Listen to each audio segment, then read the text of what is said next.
Single dad found a woman tied up in the woods. When he freed her, everything changed. The cry that echoed through the darkening forest that October evening would shatter Jack Merrick's quiet life forever. What he found bound to that ancient pine wasn't just a victim. It was the beginning of a nightmare that would test everything he believed about protection, sacrifice, and survival. This is their story.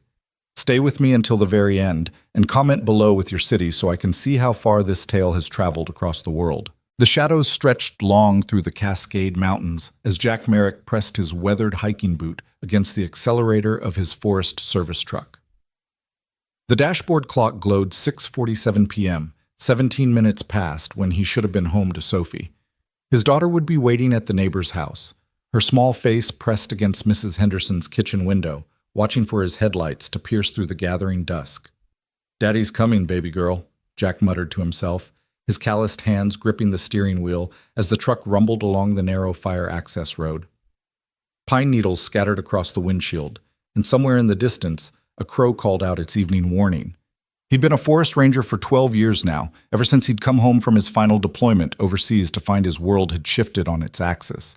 Being a single father hadn't been part of his plan, but life rarely consulted you about your plans. Sarah had left when Sophie was just 3 months old, unable to handle the isolation of mountain life, the long stretches of silence, the weight of motherhood she'd never wanted. The divorce papers had arrived on a Tuesday. He'd signed them on a Wednesday. By Thursday, he'd learned to change diapers with one hand while holding a bottle with the other. Now Sophie was 7, gap-toothed and wild-haired, with her mother's green eyes and his stubborn chin.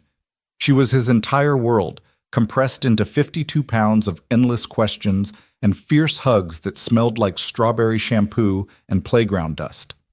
Jack reached for his radio to call in his position when he heard it. At first, he thought it was an animal, a wounded elk, maybe, or a coyote caught in an illegal trap. The sound was thin, desperate, almost swallowed by the wind moving through the towering pines. He slowed the truck, killed the engine, and rolled down his window. Silence. Just the whisper of wind and the settling sounds of the forest preparing for night. Then he heard it again, faint, unmistakable. A human voice crying for help. "Jesus," Jack breathed, his heart rate immediately shifting into the controlled urgency he'd learned in the Rangers. He grabbed his emergency pack and flashlight, clicked on his radio. "Base? This is Ranger Merrick. I've got a possible civilian in distress approximately 2 miles up Fire Road 17. Investigating. Over." Static crackled. Then came dispatch, tired, familiar voice of Tom Brennan. "Copy that, Jack. Want me to send backup?" Jack paused, listening. The cry came again, weaker this time, female, terrified. "Negative. Probably just a lost hiker. I'll call it in once I assess. Over." He didn't wait for a response. Something in his gut, that same instinct that had kept him alive in Kandahar and Helmand, told him every second mattered. Jack plunged into the tree line, his flashlight beam cutting through the deepening shadows. The forest floor was soft with decades of pine needles, and the air smelled of sap and approaching rain. He moved quickly but carefully, his trained ears picking up the direction of the sound. "Hello," he called out. "Forest Service, keep making noise so I can find you." A sob answered him, raw and desperate. Closer now. Jack pushed through a dense stand of Douglas fir, their branches clawing at his ranger jacket. The beam of his flashlight swept left, then right. Then he froze. 20 feet ahead, barely visible in the failing light, a woman was bound to a massive ponderosa pine. Her wrists were tied above her head with what looked like climbing rope, her ankles secured to the base of the trunk. Her clothes were torn and dirty, her dark hair matted with leaves and what might have been blood. Her head hung forward, and for one terrible moment, Jack thought he was too late. Then she lifted her face toward his light, and he saw her eyes, wide, terrified, disbelieving that someone had actually come. "Oh, God," Jack whispered, already running toward her. "Oh, God, I've got you. You're okay. I've got you." "Please," she gasped, her voice cracked and raw. "Please, they might come back, please." "Shh, it's okay, it's okay." Jack dropped to his knees beside her, his hands already working at the knots binding her wrists. They were professional, tight, efficient, meant to hold. His jaw clenched as he pulled his multi-tool from his belt and flicked open the knife. "I'm Jack. I'm a ranger. You're safe now. Nobody's going to hurt you." She was shaking violently, her whole body trembling with shock and cold. The temperature was dropping fast. It would hit the low 40s tonight, maybe colder. In her condition, hypothermia would set in quickly. The rope was thick, resistant. Jack sawed at it steadily, years of field experience keeping his hands steady even as his mind raced. Who ties someone to a tree and leaves them? What kind of monster? The rope gave way with a snap. The woman's arms fell and she cried out in pain as blood rushed back into her cramped limbs. Jack caught her as she slumped forward. "Easy, easy," he murmured, already moving to cut the bindings at her ankles. "I know it hurts. The circulation's coming back. That's good. That means no permanent damage." "They said," her voice broke. "They said if I told anyone, they'd come back. They said they'd make it worse. They said..." "Hey!" Jack cupped her face gently, forcing her wild eyes to focus on his. "Look at me. Right here. Nobody is going to hurt you. Do you understand? I'm getting you out of here right now, and whoever did this is not going to touch you again." She searched his face for a long moment, this stranger who'd appeared out of the darkness like an answer to a prayer she'd stopped believing in. Then she nodded, just once, and something in her expression shifted from pure terror to desperate, fragile hope. Jack made quick work of the ankle bindings, then shrugged out of his jacket and wrapped it around her shoulders. She was smaller than he'd first thought, maybe 5'5", slender, but not frail. Mid-30s, he guessed. There was a bruise darkening her left cheekbone, and he could see rope burns on her wrist that made his stomach turn. "Can you walk?" he asked. "I think so. I don't know. I've been here since..." She stopped, her face crumpling. "What day is it?" Jack felt ice slide down his spine. "It's Tuesday, October 24th. Tuesday," she repeated, her voice hollow.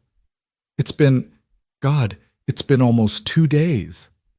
2 days, tied to a tree, in below freezing temperatures, without food or water. The fact that she was conscious at all was remarkable. The fact that she was coherent was a miracle. "Okay," Jack said, forcing his voice to stay calm and steady. "We're about 20 minutes from my truck. I'm going to help you walk, and if you can't make it, I'll carry you. My cabin is close, much closer than the hospital. I'll get you warm and safe, and then we'll figure out the rest, okay?" She nodded, but when she tried to stand, her legs buckled immediately. Jack caught her before she hit the ground. "All right, plan B," he said, and without waiting for permission, he scooped her into his arms. She was lighter than his pack, and carrying wounded soldiers had been part of his training. "Put your arms around my neck and hold on." She obeyed, her face pressing against his shoulder. He could feel her tears soaking through his shirt. "What's your name?" Jack asked as he started back toward the truck, moving as quickly as he dared in the dimming light. "Keep her talking. Keep her conscious. Standard field medicine." "Emily," she whispered. "Emily Graves." "Okay, Emily, I'm Jack Merrick. I've got a daughter named Sophie. She's 7, loves horses, and hates broccoli. I've been a ranger here for 12 years. I know every inch of these woods. You picked a good tree to get tied to because it's right in my patrol sector." A sound that might have been a laugh escaped her. "Lucky me." "Damn straight lucky you." Jack adjusted his grip as he navigated around a fallen log. "Can you tell me if you're hurt anywhere besides your wrists? Any sharp pain in your ribs or stomach?" "No, they tied me up. They didn't..." Her voice caught. "They said if I stayed quiet, they wouldn't hurt me worse." "You did good, Emily. You survived. That's all that matters right now."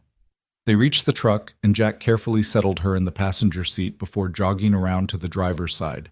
He cranked the heat to maximum and handed her a bottle of water from his emergency kit. "Sip it slowly," he instructed. "Your stomach's going to be sensitive." She took the bottle with shaking hands and raised it to her cracked lips. Jack started the engine and grabbed his radio. "Base, this is Merrick. I've located the civilian, female, mid-30s, suffering from exposure and dehydration. Victim of assault.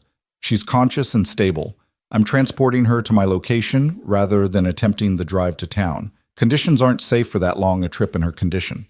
We'll need police and medical to respond to my cabin." Over. There was a pause.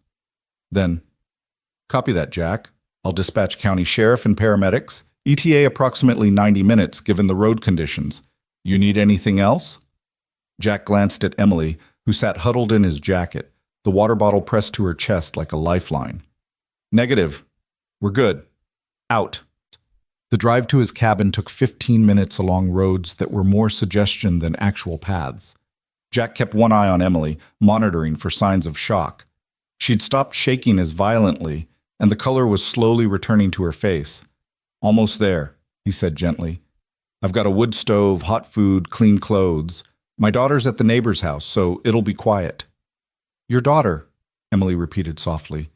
You said she's 7? Yeah. Sophie, she's my whole world. It's just the two of us. Emily turned to look at him, really look at him, for the first time. Jack knew what she saw. A man in his late 30s, weathered and worn, with crow's feet from too much sun and a jaw that hadn't seen a razor in 3 days. Not handsome, exactly, but solid, reliable. The kind of face you'd want to see if you were lost in the wilderness. Thank you, she whispered. Thank you for finding me. If you hadn't come when you did— But I did come, Jack interrupted firmly, and you're safe now. That's the only thing that matters. His cabin appeared through the trees, a sturdy A-frame structure with solar panels on the roof and a stone chimney. Warm light glowed in the windows, left on by the automatic timer. It wasn't much, but it was home. It was safe. Jack helped Emily inside and settled her into the armchair closest to the wood stove. He stoked the fire until it roared, then disappeared into his bedroom and returned with a pile of clean clothes, sweatpants, a thermal shirt, thick socks. Bathroom's through there, he said, pointing. There's a lock on the door. Take as long as you need. I'll make some food. Emily stood on unsteady legs, clutching the clothes to her chest. At the bathroom door, she paused and looked back at him. Why are you being so kind? She asked, her voice small and confused. You don't know me. This could be— Jack met her eyes steadily. Because someone hurt you, and that's not okay. And because if Sophie were ever in trouble, I'd want someone to help her. That's all the reason I need. Tears spilled down Emily's cheeks, but she nodded and disappeared into the bathroom. Jack heard the lock click, and he released a breath he didn't know he'd been holding. He moved into the kitchen and started pulling out ingredients on autopilot. Soup, bread, cheese. Comfort food, easy to digest. He'd learned emergency field care in the Army, but he'd learned how to care for people in quieter ways from being Sophie's dad.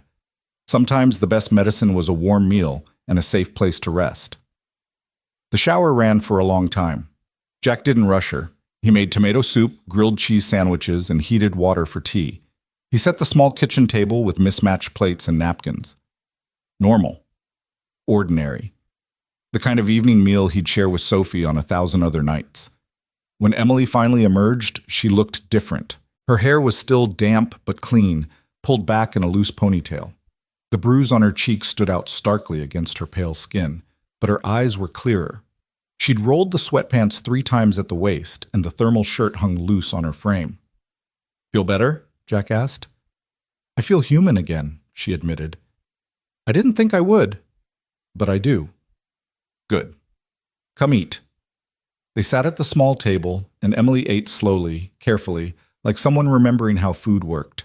Jack gave her space, sipping his coffee and pretending not to watch her too closely. I need to call my office, Emily said suddenly, her spoon clattering against the bowl. They'll be looking for me. They need to know— Where do you work? Jack asked gently. Emily hesitated, her fingers white-knuckled around her spoon. I can't tell you. Okay. You don't understand. If I tell you, you'll be in danger too. Emily.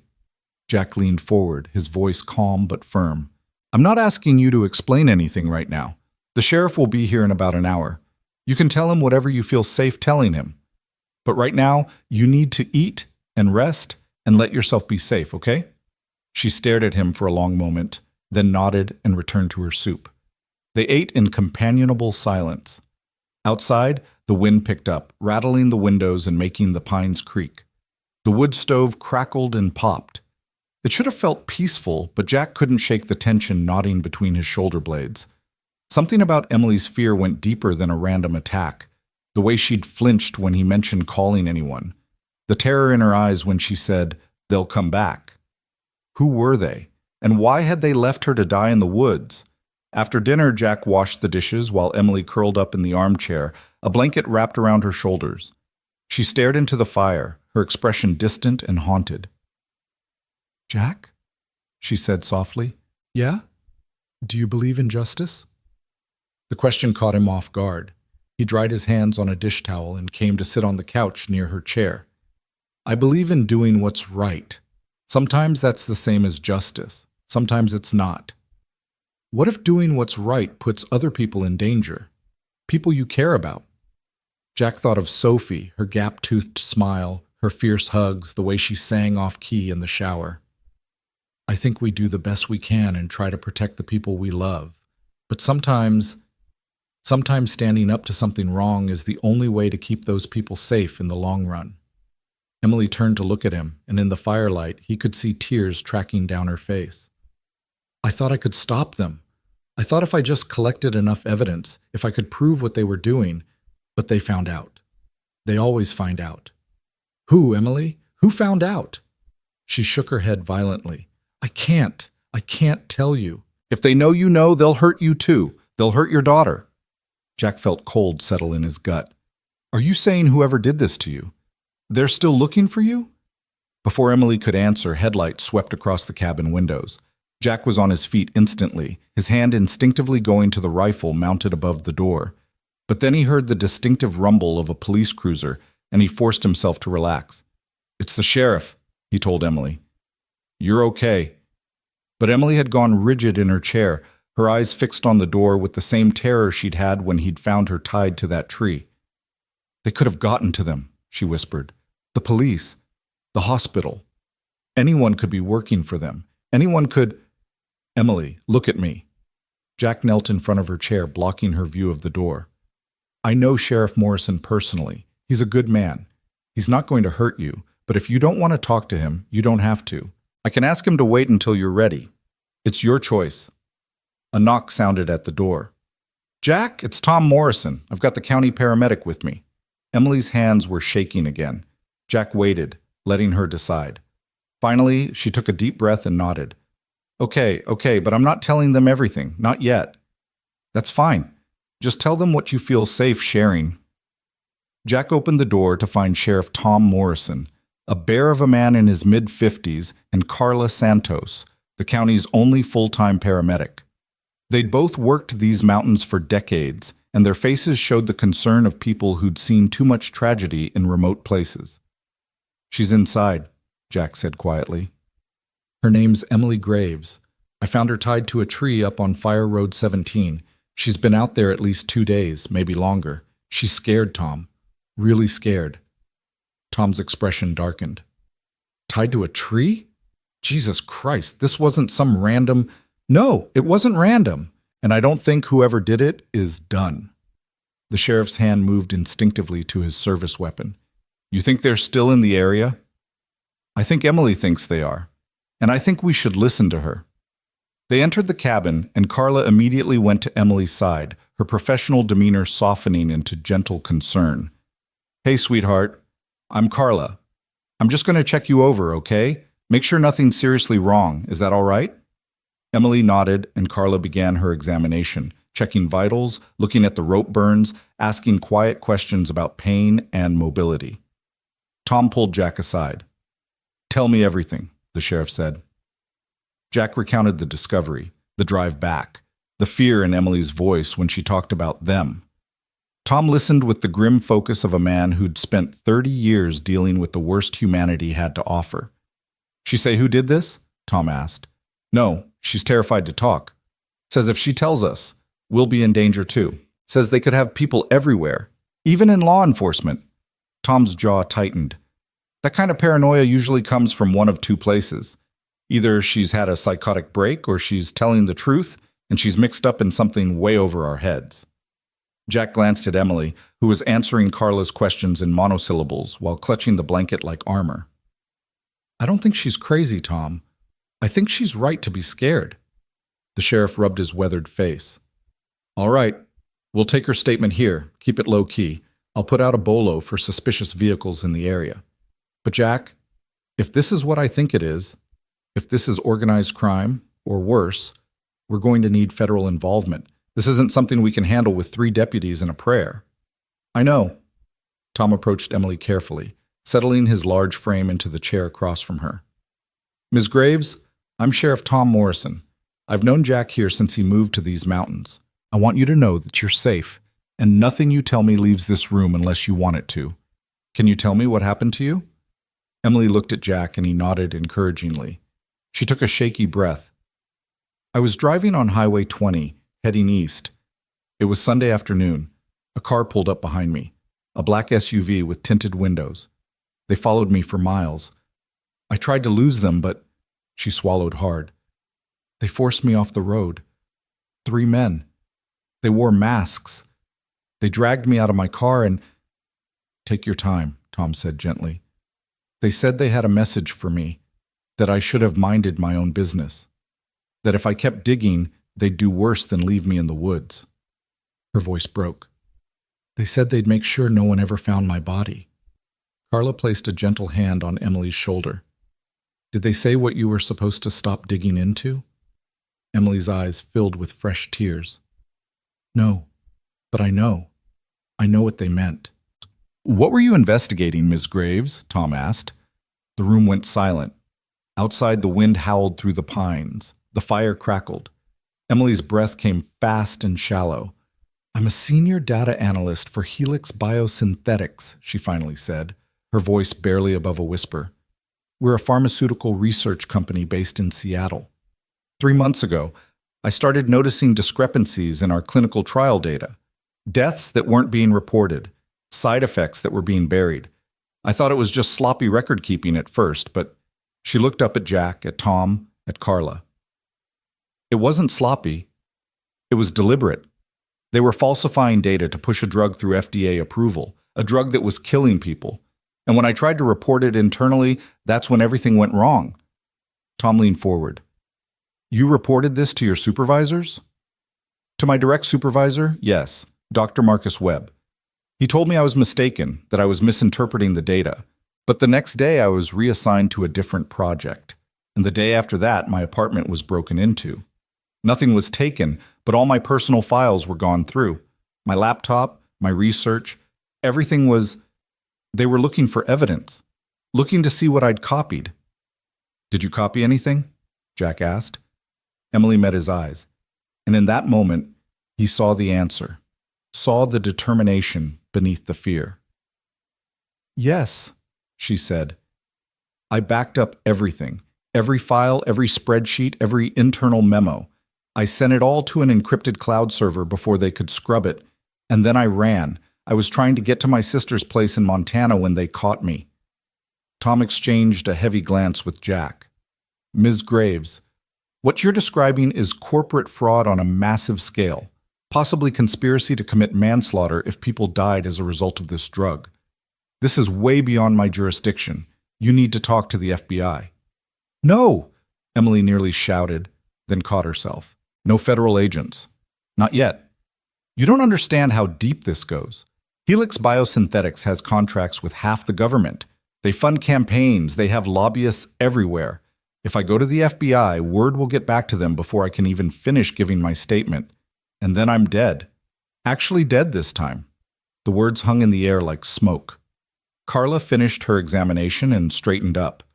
Physically, she's stable. Dehydrated, some minor lacerations, rope burns that'll heal, but she needs rest and fluids. I'd recommend a hospital for observation, but a hospital is public, Tom finished grimly. And if these people are looking for her, a hospital admission is a paper trail a mile wide. She can stay here, Jack heard himself say. Tonight, at least, until we figure out the next step. Everyone turned to look at him. Jack, you've got Sophie to think about, Tom said carefully. If what Ms. Graves is saying is true, you could be putting yourself and your daughter in danger by harboring her. Sophie's at Mrs. Henderson's. She's safe. And Emily needs somewhere off the grid. Somewhere they won't think to look. My cabin doesn't exist on any public records. It's technically Forest Service property. No utilities under my name, no address, just coordinates. Emily was shaking her head. No, I can't ask you to do that. You have a child. You can't. You're not asking, Jack interrupted. I'm offering. And before you say no, think about your options. You can go to a hospital and hope they don't find you. You can try to run again and hope they don't have people watching the roads. Or you can stay here for one night, get some real rest, and tomorrow we figure out how to do this smart. How to protect you and bring these people down without getting you killed. Tom looked like he wanted to argue, but something in Jack's expression stopped him. The sheriff had known Jack long enough to recognize when the man's mind was made up. One night, Tom said finally, and I'm posting a deputy on your road. If any black SUVs come within 5 miles of this place, we'll know about it. Thank you, Emily whispered. The arrangements were made quickly. Carla left medication for pain and anxiety. Tom promised to file a minimal report, just enough to make it official without attracting attention. They would reconvene in the morning to discuss next steps. After they left, Jack locked the door and checked every window. He pulled the curtains closed and added more wood to the fire. Emily watched him move through these preparations with hollow eyes. You shouldn't be doing this, she said. You have no idea what these people are capable of. Jack paused, his hand resting on the fireplace mantel. I spent 3 tours in Afghanistan. I know exactly what people are capable of when they think they can get away with it. And I know what happens when good people decide it's not their problem. I'm not your problem. No, Jack agreed, turning to face her. You're a human being who needs help. That makes it everyone's problem, including mine. Emily's face crumpled and she started to cry, deep, wrenching sobs that shook her whole body. Jack crossed the room and knelt in front of her chair again, letting her cry herself out. He didn't offer empty platitudes or tell her everything would be okay. He just stayed there, solid and present, until the storm passed. I'm sorry, Emily gasped. I'm sorry, I'm just so tired. I'm so tired of being scared. Then rest, Jack said simply. You can take my bed. I'll sleep out here on the couch. Tomorrow, when you've had some sleep and some food, we'll figure out how to make you safe. Really safe. Not just for tonight, but for good. She looked at him with something like wonder. Why do you care so much? Jack thought about Sophie, about coming home from war to find his life had fallen apart, about the choice he'd made to stay in these mountains and raise his daughter surrounded by pine trees and snow instead of returning to the chaos of the world below. Because I stopped believing in a lot of things, he said quietly. But I never stopped believing that we're supposed to help each other. That's all we've got in the end. Each other. Emily nodded slowly and let him help her to her feet. He showed her to his bedroom, a simple space with a handmade bed, a bookshelf full of Sophie's picture books, and his old military manuals, and a window that looked out at the stars. Lock the door if it makes you feel safer, Jack said. And if you need anything at all, I'm right outside. Jack? Emily said as he turned to leave. Thank you for not asking me to be braver than I am right now. He smiled, just a little. Courage isn't not being scared. It's being terrified and still putting one foot in front of the other. You've already been brave enough for a lifetime today. Get some rest, Emily. He closed the door softly and returned to the living room. The fire had burned down to coals, casting dancing shadows on the log walls. Jack settled onto the couch, but he didn't close his eyes. Instead, he watched the window, watched the darkness beyond the glass, and wondered what kind of people they were dealing with. What kind of monsters left a woman tied to a tree in the wilderness and expected her to simply disappear? His phone buzzed, a text from Mrs. Henderson. Sophie's asking when you're coming to get her. Want me to keep her tonight? She can play with my granddaughter. Jack hesitated, then typed back. That would be great. Thanks, Mary. I'll pick her up first thing tomorrow. Another buzz. This time from Tom Morrison. Deputy Carson is posted at the bottom of your access road. No unusual activity. Sleep tight, Jack. And be careful. Jack set the phone aside and stared into the dying fire. Somewhere out in those dark woods, 3 men had left Emily Graves to die. Somewhere, a billion-dollar company was covering up deaths to push a dangerous drug through approval. Somewhere, people were making decisions that treated human lives as acceptable collateral damage. And here, in a cabin that didn't officially exist, A single dad forest ranger had just stepped between a whistleblower and the people who wanted her silenced. Jack thought about his promise to Emily, about making her safe, not just for tonight, but for good. It was the kind of promise that could change everything, the kind that, once made, couldn't be unmade. Outside, the wind howled through the pines, and in the darkness, something moved through the trees, a shadow among shadows, watching, waiting. But Jack didn't see it. Not yet. Jack woke to the sound of a twig snapping outside. His eyes flew open, and his hand was already reaching for the rifle before his mind fully registered consciousness. The gray light of pre-dawn filtered through the curtains, and the fire had died to ash. He checked his watch, 5:47 a.m. He'd slept maybe 3 hours, and badly. Another sound. Footsteps on the porch, careful and deliberate. Jack moved silently to the window and peered through a gap in the curtain. His muscles relaxed when he saw Deputy Carson stamping his feet against the morning cold, a thermos of coffee in his gloved hands. The young officer looked exhausted but alert, his breath fogging in the frigid air. Jack unlocked the door and stepped out, closing it quietly behind him. "Everything okay, Danny?" Danny Carson was 26, fresh-faced, and still believed in the inherent goodness of people, a quality that would either make him a great cop or break his heart. "Morning, Jack." "Yeah, quiet night. Tom called about an hour ago, wants you to check in when you're up. Also said to tell you he's making some calls this morning, federal calls." "Emily's not going to like that." "Yeah, well, Tom says this is beyond us. Way beyond. He's reaching out to someone he trusts at the Seattle FBI field office, someone outside the normal channels." Danny shifted his weight, uncomfortable. "Jack, is it true what they're saying, that she's blowing the whistle on some pharmaceutical company?" "Where'd you hear that?" "Tom told me enough to keep me alert. Said if any suits show up asking questions, I'm to stall them and call immediately." Danny's young face was troubled. "My mom takes medication made by Helix, blood pressure pills. If what this woman says is true," Jack placed a hand on the deputy's shoulder, "then your mom and a lot of other people need someone brave enough to speak up. That's what Emily's trying to do, at the risk of her own life. That's usually what courage costs." Danny nodded slowly, then glanced at his watch. "My shift ends in an hour. Tom's sending Rodriguez to replace me. You need anything before I go?" "Just keep doing what you're doing. And Danny, thank you." The young deputy smiled. "My dad was a ranger. He always said you guys were the good ones. Guess he was right." Jack watched Danny return to his patrol car before going back inside. The cabin was still quiet, but he could see light under his bedroom door. Emily was awake. He started a pot of coffee and began making breakfast. Scrambled eggs, toast, bacon. Simple, filling comfort food. He just finished setting the table when Emily emerged, wearing the same borrowed clothes from last night. Her hair was pulled back, and though the bruise on her face had darkened to a deep purple, her eyes were clearer. Rest had done her good. "Morning," Jack said. "Coffee?" "Please, God, please." Emily sank into a chair at the kitchen table, and Jack poured her a mug. She wrapped both hands around it like it was precious. "I smelled the bacon. Thought I was dreaming." "Eat," Jack said, sliding a plate in front of her. "We've got a lot to talk about, and you need your strength." They ate in silence for a few minutes. Outside, the sun was rising over the mountains, painting the sky in shades of pink and gold. It was the kind of morning that should have felt peaceful, but tension hummed beneath the surface like a low-voltage current. "Sheriff Morrison is calling the FBI this morning," Jack said finally. "Someone he trusts, someone outside normal channels."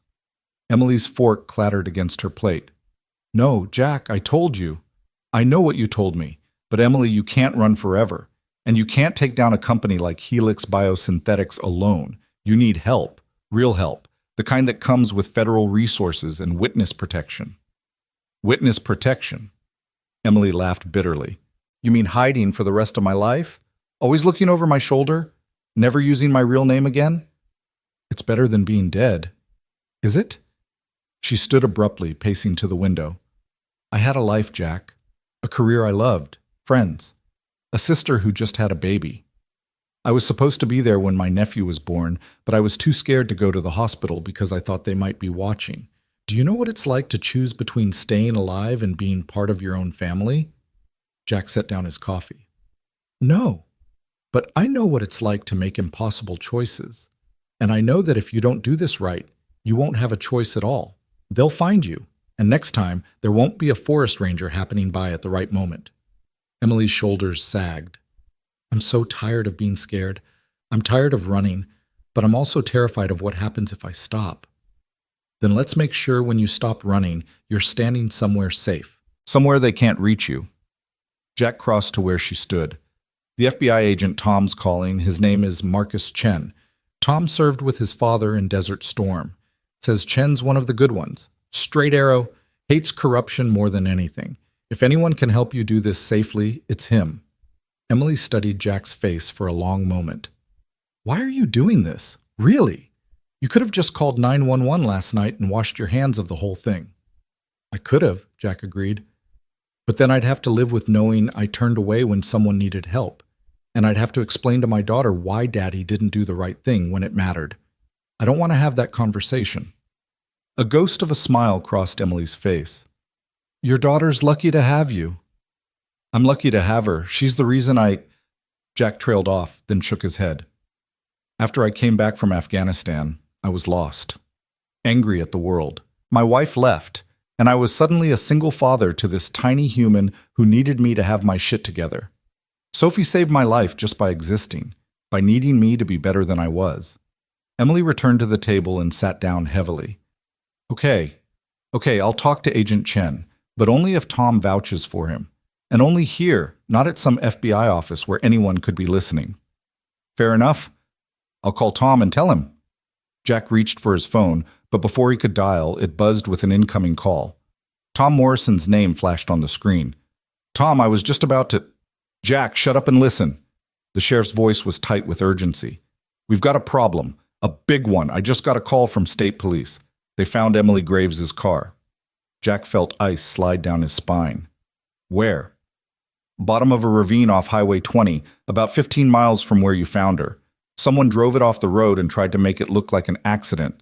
They doused the interior with accelerant and set it on fire. Emily had gone pale, her hands gripping the edge of the table. She'd heard every word. Jack had instinctively put the phone on speaker. Tom, was there... Jack couldn't finish the question. No body. But Jack, here's the thing. State police ran the plates and the VAN. The car's registered to Emily Graves. They've already issued a missing person report and flagged it as suspicious. Within the hour, her face is going to be on every news station in the Pacific Northwest. Jesus Christ, Jack breathed. It gets worse, Tom continued. I got a call this morning from a Detective Sarah Vance with Seattle PD. She's asking questions about Emily Graves. Says there's an active investigation into her whereabouts. Corporate espionage charges. Says Helix Biosynthetics filed a complaint claiming Emily stole proprietary data and fled the state. Emily stood so quickly, her chair toppled backward. That's a lie. They're trying to discredit me before I can tell anyone what I found. I know, Tom said grimly. I didn't tell her anything except that we had no leads. But Jack, if Seattle PD is involved, that means Helix has already started their counteroffensive. They're not just trying to silence Emily. They're trying to destroy her credibility, make her look like a criminal instead of a whistleblower. Jack's mind raced through the implications. How long do we have before they figure out she's here? Hard to say. Could be hours, could be days. Depends on how many resources they're willing to throw at finding her. But Jack, you need to understand something.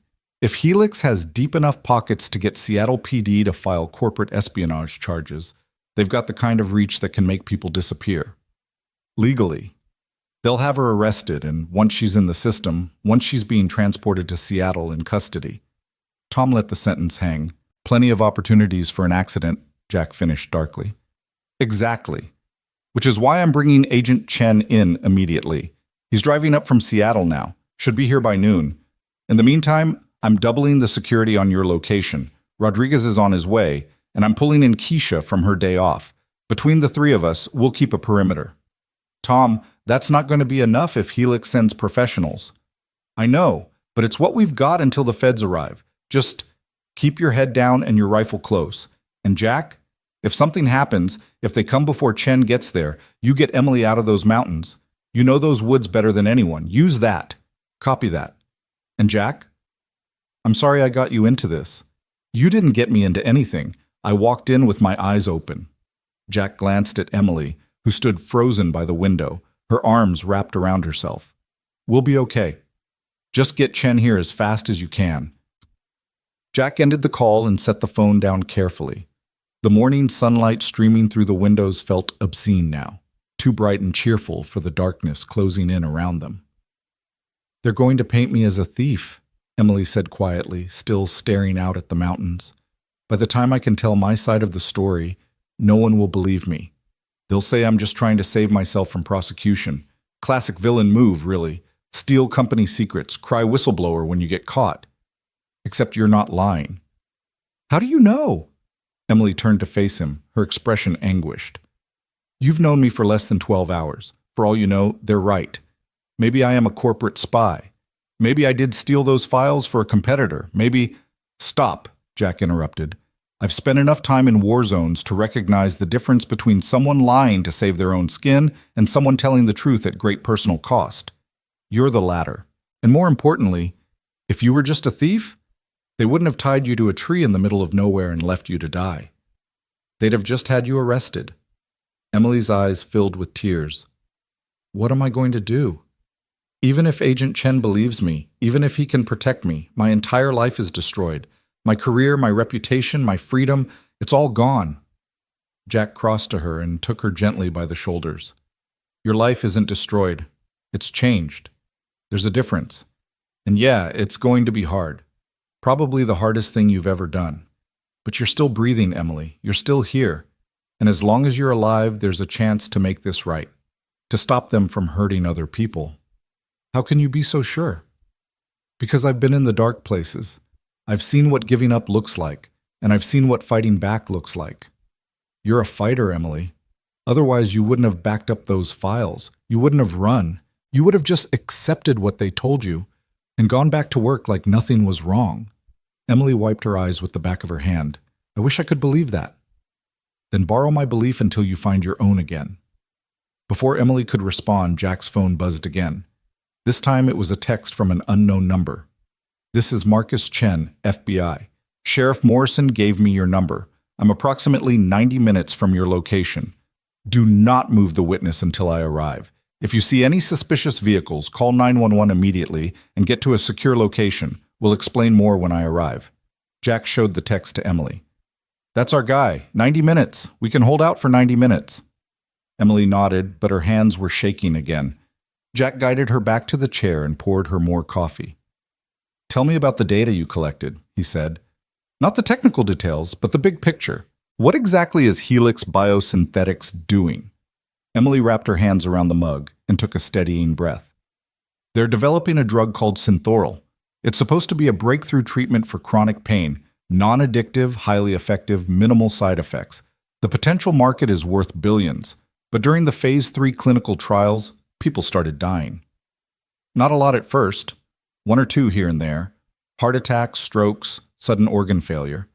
The company attributed it to pre-existing conditions, said the deaths weren't related to the drug. But you found evidence that they were. More than that. I found evidence that they knew. Internal memos discussing the deaths, conversations between executives about how to manage the narrative, instructions to doctors running the trials to reclassify adverse events as unrelated to the drug. And then there were the patients who didn't die but should have been counted as serious adverse events, kidney damage, liver failure, severe cardiac arrhythmias, all of it buried in footnotes or left out of the reports entirely. Jack felt sick. How many people died? At least 47 that I could definitively link to Synthorol, but the real number is probably higher. Some deaths were listed as lost to follow-up, which is code for we stopped tracking them. And that's just in the trials. If this drug gets approved and goes to market, Emily's voice cracked. It could kill thousands, tens of thousands. Also, Helix can be first to market with a blockbuster pain medication. Jesus Christ. The worst part is that it could have been fixed. The drug does work for pain management, but it needs more research, more refinement. Instead of taking the time to do it right, they're rushing it through approval because their investors are getting impatient. They've already spent $800 million on development.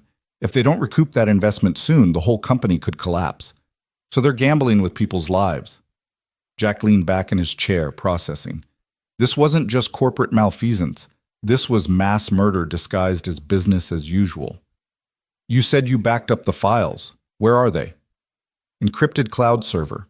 I'm the only one with the password. If something happens to me, the files stay locked forever. That's my insurance policy. As long as I'm alive, there's a chance those files become public. If they kill me, the evidence dies with me. Unless you've already shared the password with someone else. Emily shook her head. I couldn't risk it. If I told my sister or my friends, I'd be putting them in danger too. Helix would go after anyone who might have the password, so I memorized it and didn't write it down anywhere. Probably stupid, but it's not stupid, it's survival. Jack stood and began pacing. Okay, here's what's going to happen. When Agent Chen arrives, you're going to tell him everything you just told me. You're going to give him access to those files, and then he's going to put you somewhere safe while the FBI builds a case. That's the only way this ends without you dead in a ditch. And what happens to you? To your daughter? Once Helix realizes I was here, they'll come after you too. Jack had already thought about that. The moment he'd brought Emily to his cabin, he'd made himself a target. Sophie and I will be fine. I can pull her out of school for a few weeks, take her to stay with my brother in Colorado until this blows over. He's got a ranch, miles from anywhere. We'll be safe. You shouldn't have to uproot your life because of me. Too late. I'm already involved. And honestly, Emily, I wouldn't want it any other way. Some things are worth the risk. They spent the next hour in tense waiting. Jack checked the windows compulsively, watching for any sign of vehicles on the access road. Emily sat at the table, her hands wrapped around her coffee mug, lost in thought. The cabin felt smaller with each passing minute, the walls closing in. At 9:30, Jack's phone rang. Deputy Rodriguez. Jack, we've got movement. Black Escalade just turned onto Fire Road 14. Moving slow, like they're looking for something. Jack's heart kicked into overdrive. How far from my location? Maybe 3 miles. Could be nothing. Could be hunters or tourists. But given the situation, keep eyes on them. If they turn onto my access road, you call me immediately and block the path. Do not engage directly. These aren't normal bad guys, Rodriguez. They're professionals. Copy that. Stay alert, Jack. Jack hung up and turned to Emily, who had gone white. We might have company. Could be nothing, but we need to be ready to move. Where would we go? There's an old fire lookout tower about 2 miles north of here. It's abandoned, but it's defensible. High ground, good sight lines. If things go bad, that's where we're heading. Emily stood on shaky legs. Should we go now? Not yet. Could be a false alarm, but get your shoes on and stay ready. Jack retrieved his rifle from above the door and checked the magazine. 15 rounds. He had 2 more magazines in his pack, plus a 9mm pistol in his bedside table. Enough firepower to hold off a small force, but not enough if they came in numbers. His phone rang again. Tom Morrison this time. Jack, state police just got a hit on Emily's credit card. Someone tried to use it at a gas station in Redmond an hour ago. Card was declined, but it puts whoever has it in the area. Tom, Rodriguez just called. Black Escalade on Fire Road 14. Shit. Okay, I'm 5 minutes from your location. Rodriguez and Keisha are already in position. If that Escalade comes your way, we'll intercept. But Jack, if they get past us somehow, you run. Don't try to be a hero. Just get Emily out of there. What about Agent Chen? He's still 45 minutes out. He's driving fast, but a sound outside. The unmistakable crunch of tires on gravel. Jack moved to the window and peered out. His blood turned to ice. The black Escalade was parked at the edge of his property, maybe 100 yards from the cabin. 2 men in dark clothing were getting out, their movements efficient and practiced. One of them carried what looked like a tactical rifle. Tom, they're here, Jack said quietly. 2 men, armed, military bearing. I'm 90 seconds away. Do not engage. Get Emily to the back of the cabin, and... The line went dead. Not disconnected, cut. Jack looked at his phone. No signal. They're jamming communications, he said, his voice flat and calm despite the adrenaline flooding his system. Emily, we're leaving. Now. Emily was already moving, grabbing her jacket with shaking hands. Jack slung his rifle over his shoulder and grabbed his go-bag from the closet. Emergency supplies he kept packed for wilderness rescues. Water, first aid, fire starter, emergency blanket. "Stay behind me," Jack instructed. "We're going out the back door. There's a trail that leads north through heavy timber. They won't be able to follow us by vehicle, and we'll have cover." "What about the sheriff?" "Tom's coming, but we can't wait. Move." They slipped out the back door just as Jack heard the front door crash open. Voices shouted inside the cabin, deep, male, aggressive. Jack led Emily into the tree line at a run, his hand gripping hers to pull her along. Behind them, he heard more shouting, then the sound of boots on the cabin's back porch. "There, they're running!" A gunshot cracked through the morning air. The bullet struck a tree trunk 3 feet to Jack's left, sending bark flying. "Stay low and keep moving," Jack shouted, pushing Emily ahead of him. He zigged to the right, using the thick pine trunks as cover. More shots followed, but they were firing blind now, hoping to get lucky. The forest swallowed them. Jack navigated by instinct, leading Emily along a game trail that wound through dense undergrowth. His breath came hard and fast, his soldier's training taking over. "Keep moving. Put distance between you and the threat. Find defensible ground." Behind them, he could hear the men crashing through the forest. But they were city people, unused to the terrain. They were loud and clumsy, while Jack moved like a ghost, every footfall placed with precision. "Jack," Emily gasped, I can't keep this pace." "You can, and you will," he said firmly. 2 more minutes. We're almost there." The fire lookout tower appeared through the trees, a skeletal structure of metal and wood, 30 feet tall, with a small enclosed cabin at the top. Jack had played here with Sophie last summer, letting her pretend she was a princess in a tower. Now, it might be the thing that saved their lives. "Up," he ordered, pushing Emily toward the ladder. "All the way to the top. Don't look down. Just climb." Emily grabbed the rungs and started ascending. Jack waited at the bottom, his rifle trained on the trail they'd just left. Seconds ticked by. He could hear the men getting closer, their voices carried on the wind. "Movement! Northwest! Go! Go!" Emily reached the top and scrambled into the lookout cabin. Jack followed, climbing the ladder with practiced speed. He pulled himself through the opening and immediately slammed the trapdoor shut, sliding the bolt lock home. The lookout cabin was maybe 8 feet by 8 feet, with windows on all 4 sides and a metal roof. Not bulletproof, but better than being caught in the open. Jack set his rifle by the north window and took stock of their position. "Stay away from the windows," he told Emily. "Get in the center and stay low." Through the south window, he could see 2 men emerge from the tree line. They spotted the tower immediately and stopped, conferring in low voices. One of them pulled out a phone, tried it, then shook his head. Still no signal. The jamming equipment must be back at their vehicle. Jack watched them with cold calculation. They were professionals, but they were also in unfamiliar territory. They didn't know these woods. They didn't know what resources he had. And they definitely didn't know that by now, Tom Morrison and his deputies would be closing in. One of the men raised his rifle and aimed at the tower. "Get down!" Jack shouted, pulling Emily to the floor just as bullets tore through the wooden walls. Glass shattered. Splinters flew. The sound was deafening in the small space. Then, as suddenly as it started, the shooting stopped. Jack risked a glance out the window. The men were retreating back into the tree line. Why? They had them pinned. They could just wait them out, or... The answer came in the form of distant sirens. Tom Morrison and cavalry had arrived. "Thank God," Emily breathed. But Jack's jaw was tight. "This isn't over. Those men know where we are now. And once they regroup, once they bring more people... Emily, we need to end this, permanently. You need to give that evidence to Agent Chen the second he arrives, and then you need to let the FBI tear Helix Biosynthetics apart from the inside. It's the only way you're ever going to be safe." Emily met his eyes, and he saw something shift in her expression. The fear was still there, but beneath it was something harder, something determined. "Okay," she said. "Okay, I'm done running. Let's finish this." The sirens grew louder, and through the shattered windows of the lookout tower, Jack watched 3 patrol cars converge on his cabin below. Tom Morrison's massive frame emerged from the lead vehicle, his service weapon drawn, followed by Rodriguez and Deputy Keisha Washington.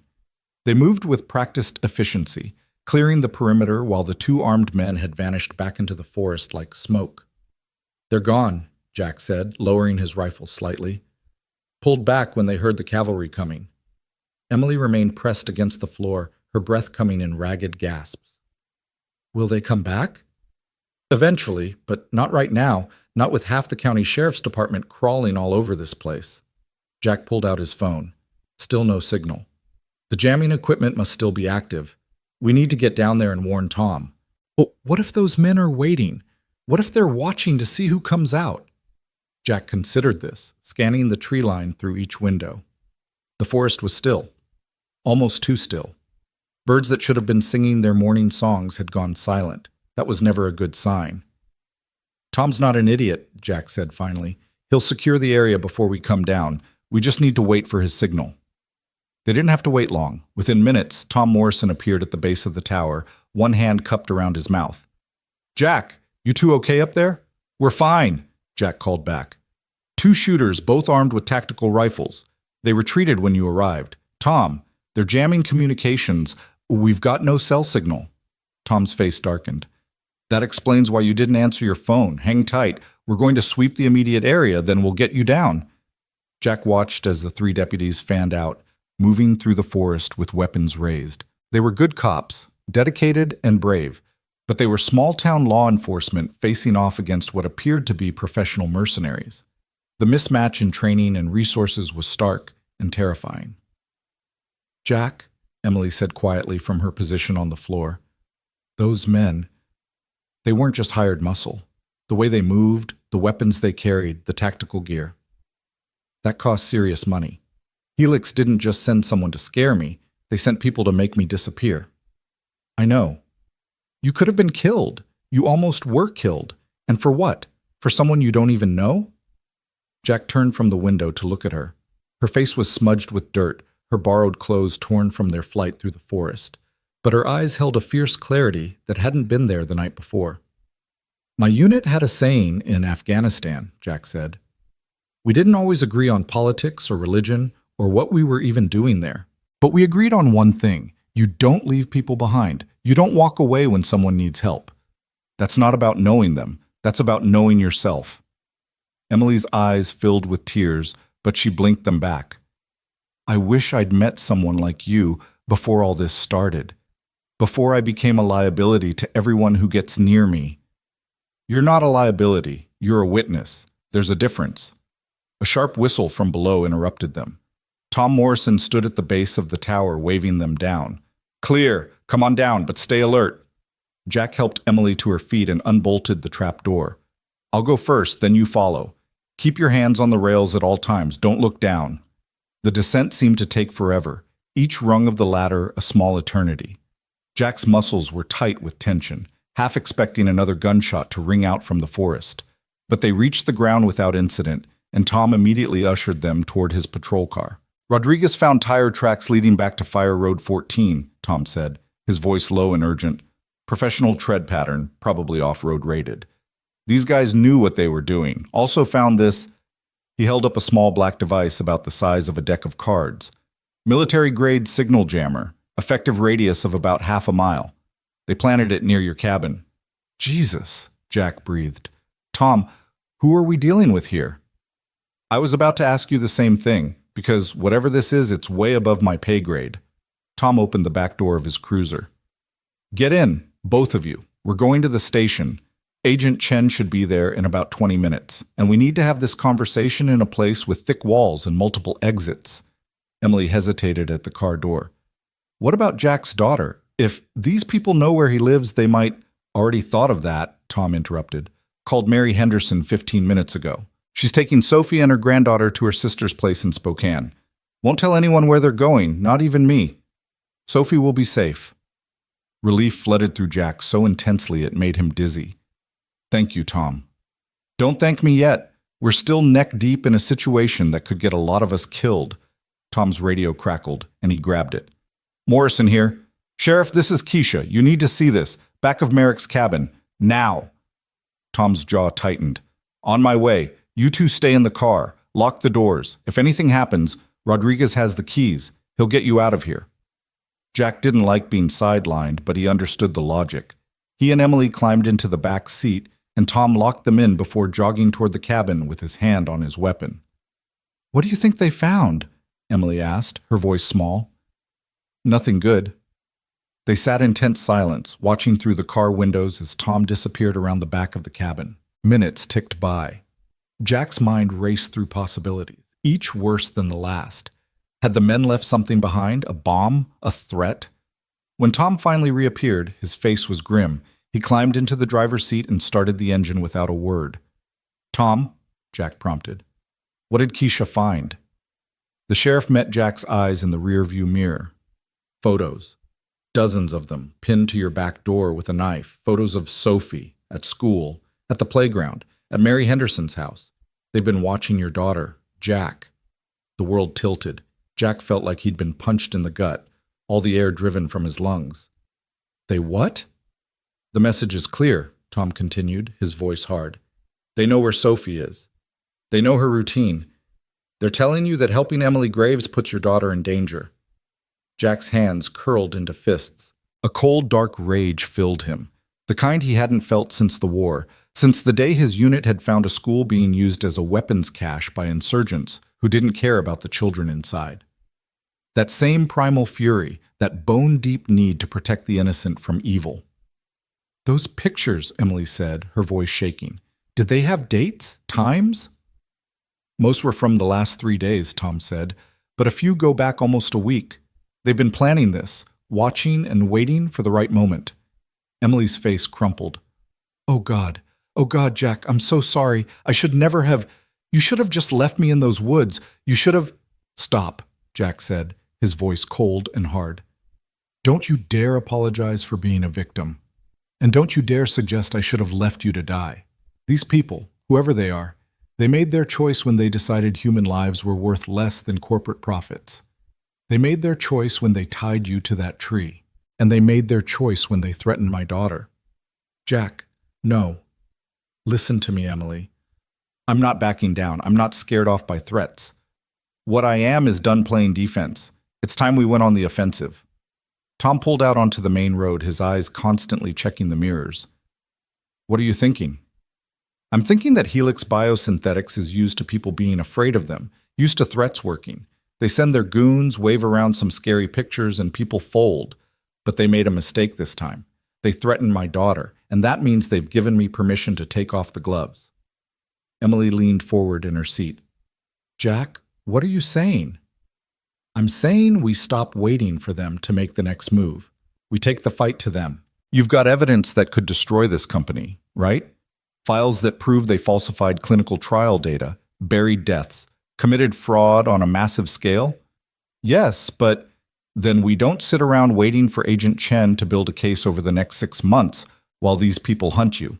We go public, now, today. We take those files and we give them to every news organization, every regulatory agency, every watchdog group we can find. We flood the zone so fast and so hard that Helix Biosynthetics doesn't have time to spin the story or intimidate witnesses." Tom's eyes widened. "Jack, that's insane. The FBI will want to control the release of evidence, build a prosecutable case. The FBI will want to protect their conviction rate," Jack interrupted. "They'll want everything perfect before they move. But Emily doesn't have time for perfect. She needs to stay alive long enough to testify, and the best way to do that is to make herself too visible to kill quietly. You can't make a whistleblower disappear once the whole world knows what they witnessed." Emily was silent for a long moment, her mind clearly racing. Then, "He's right." "Emily, think about what you're saying," Tom cautioned. "Once you go public, there's no taking it back. Your life will never be private again. Every journalist, every conspiracy theorist, every opportunist will be coming after you. Not to mention Helix's lawyers. They'll sue you for everything you've got and then some." "I don't care," Emily said, and there was steel in her voice now. "I'm already living in hell. At least this way I'm fighting back. At least this way those 47 people who died in the clinical trials won't have died for nothing." Jack felt a fierce pride in this woman he'd known for barely 24 hours.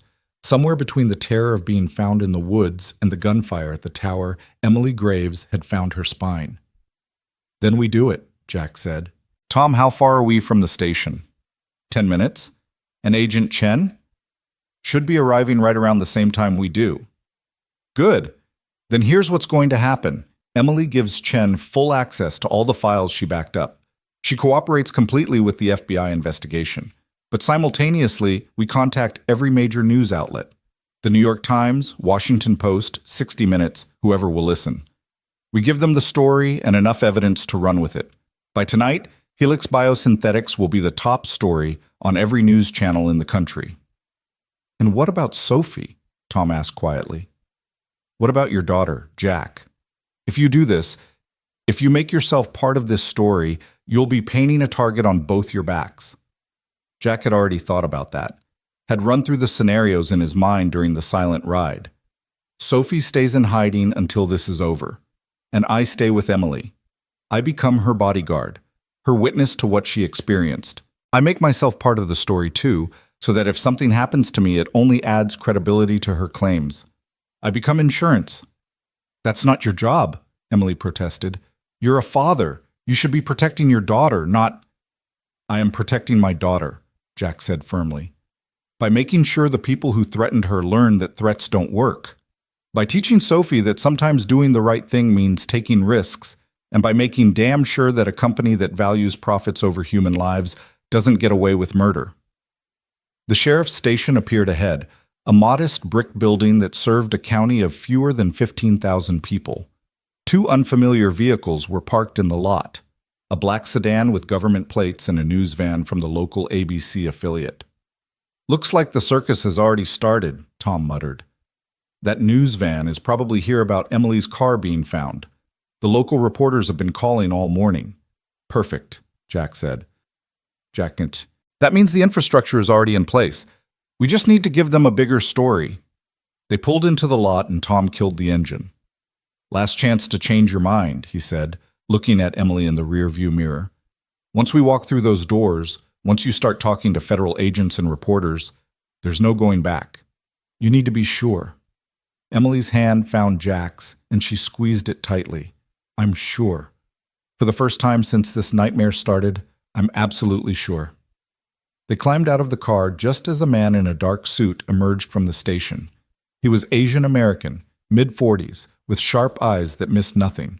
He had the bearing of someone who'd spent time in the military before joining federal law enforcement, back straight, movements economical, constantly assessing his surroundings. Sheriff Morrison, he said, extending his hand. Special Agent Marcus Chen, FBI. I believe you have a witness I need to speak with. Agent Chen, this is Jack Merrick and Emily Graves. Tom made the introductions quickly. Let's get inside. We've got a lot to discuss, and not much time. They moved through the station quickly, past curious deputies and a receptionist who looked up from her computer with wide eyes. Tom led them to his office, a small room with wood-paneled walls covered in commendations and family photos, and closed the door firmly. Agent Chen wasted no time. He set a digital recorder on Tom's desk and addressed Emily directly. Ms. Graves, I understand you have information regarding corporate fraud and potentially negligent homicide related to a pharmaceutical company called Helix Biosynthetics. Before we begin, I want you to understand that anything you tell me will be used in a federal investigation. You have the right to have an attorney present. I don't want an attorney, Emily interrupted. I want to tell you everything right now, but I need something from you first. Chen's eyebrows rose slightly. What kind of something? A promise that you'll move fast, that you won't let this drag out while your bureau builds the perfect case. People are dying, Agent Chen. People are taking a drug right now, right this very second, that could kill them. And every day that Helix Biosynthetics stays in business is another day they get closer to full FDA approval for Synthorol.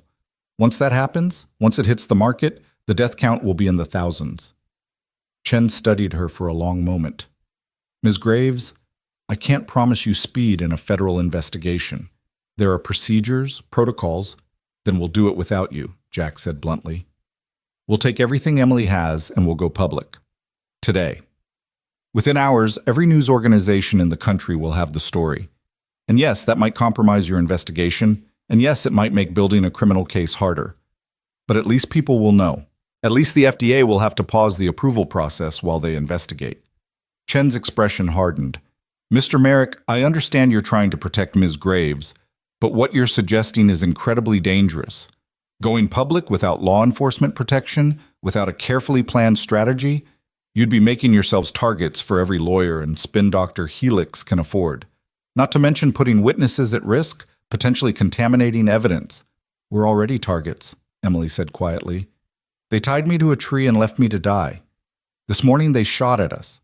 They've been photographing Jack's 7-year-old daughter. Agent Chen, with all due respect, we're way past worried about contaminating evidence. We're fighting for our lives. The room fell silent except for the ticking of an old clock on Tom's wall. Chen looked at each of them in turn. Emily with her bruised face and determined eyes, Jack standing protective and immovable beside her, Tom Morrison with his weathered cop's face showing both concern and admiration. Finally, Chen sighed and sat down heavily in one of Tom's chairs. All right, here's what I can do. You give me everything, and I mean everything. Full access to the files, written statements, names of everyone at Helix who might have knowledge of the fraud. In exchange, I'll fast-track this. I'll have agents in Seattle raiding Helix's offices within 72 hours. I'll coordinate with the FDA to immediately halt the approval process for Synthorol. And I'll make sure you both have round-the-clock protection until we can neutralize the threat. That's not good enough, Jack said. 72 hours is too long. In 72 hours, Helix can destroy evidence, intimidate witnesses, move money offshore. We need them hit hard and fast before they know what's coming. And how exactly do you propose we do that? Chen asked, his patience clearly wearing thin. Jack pulled out his phone. The signal jammer was far enough away now that he had full bars. We use the press. That news van outside? That's just the beginning. Emily and I are going to hold a press conference. Today. In 2 hours, right here at this station. We're going to tell the whole story. The falsified trials, the deaths, the cover-up, all of it. And we're going to release enough documentation to back it up that Helix can't claim we're lying. Chen stood abruptly. That's the worst possible. It's the smartest possible move, Jack interrupted. Because once we go public, once Emily's face is on every news channel with her story, she stops being an easy target. You can't quietly disappear someone who's already headline news. And more importantly, once the story breaks, Helix Biosynthetics will go into damage control mode.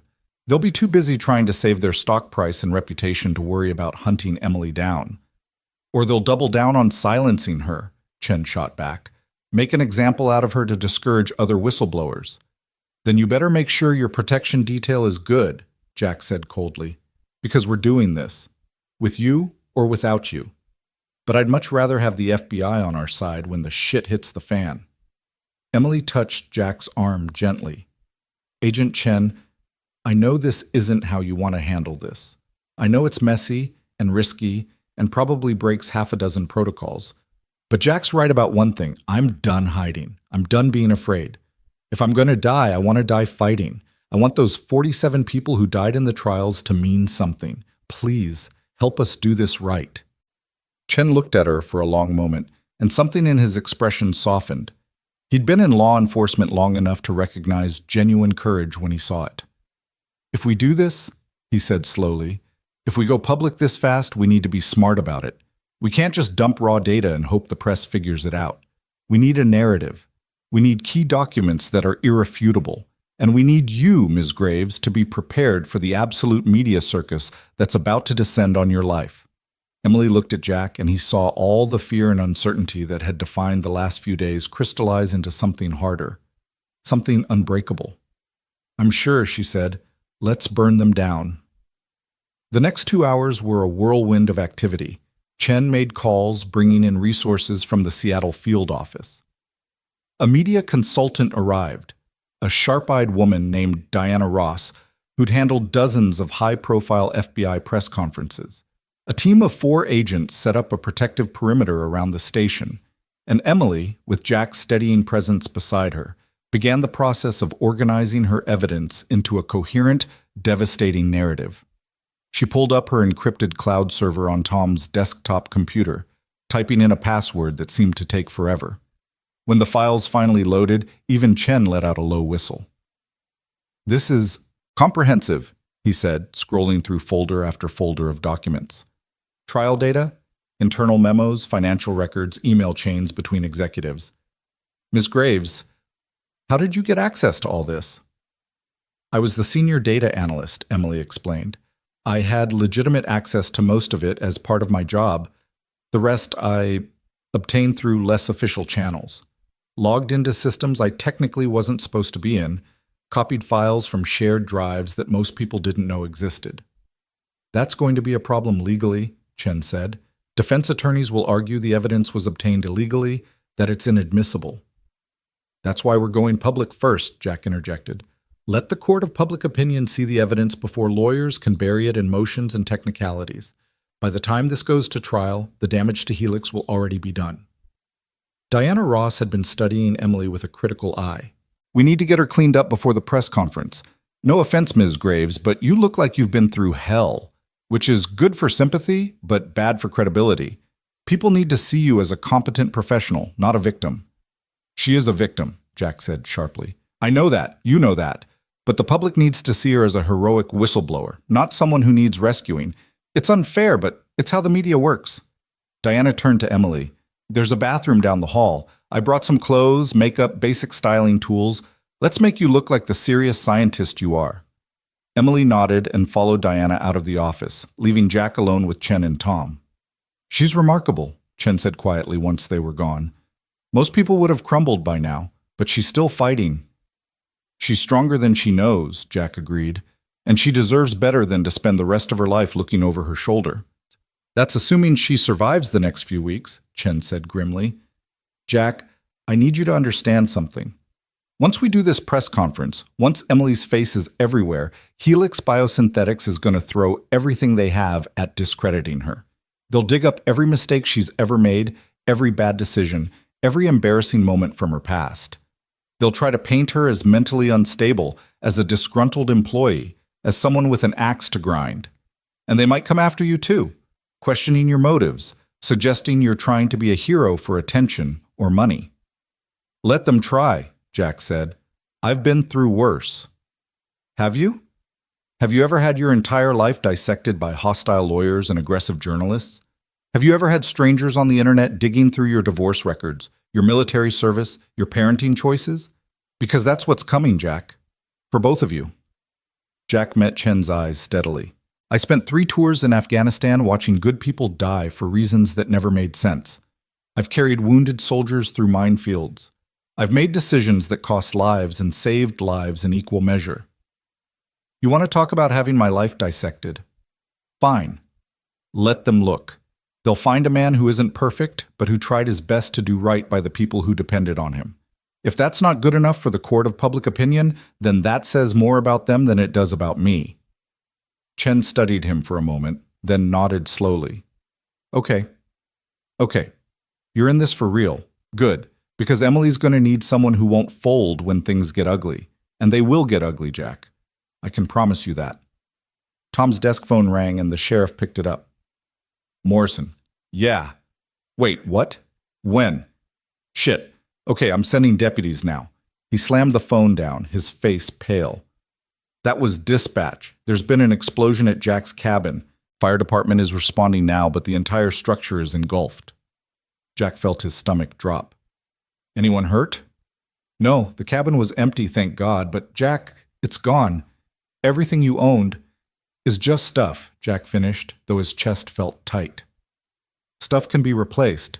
Sophie's safe. That's what matters. But it wasn't just about stuff, and they all knew it. The explosion was a message, a demonstration of reach and power, a promise that Helix Biosynthetics could strike anywhere, anytime. They're escalating, Chen said, already on his phone again. Tom, I need your entire department on high alert. Jack, I'm putting protective detail on you and your daughter effective immediately. Emily, too, obviously. No one goes anywhere without an armed escort. Good luck enforcing that, Jack muttered. I'm serious, Jack. These people just blew up your home. They're not playing around anymore. Neither am I. Emily and Diana returned, and the transformation was remarkable. Emily's hair was pulled back in a professional bun, her face lightly made up to cover the worst of the bruising without looking overdone. She wore dark slacks and a navy blue blazer that Diana had brought. Simple, professional, authoritative.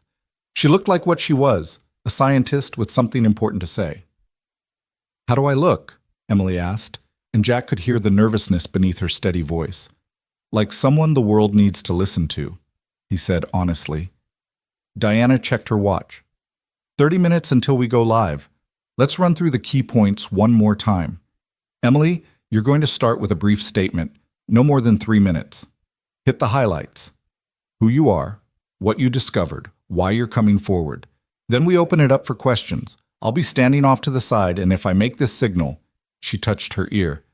That means wrap it up. Understood? Understood. Don't get defensive if reporters ask tough questions. Stay calm, stick to the facts, and remember, you're not on trial here. You're simply telling the truth. Let the evidence speak for itself. What about Jack? Emily asked. Is he going to be part of this? Diana looked at Chen, who looked at Jack. That's up to you, Chen said. You don't have to be.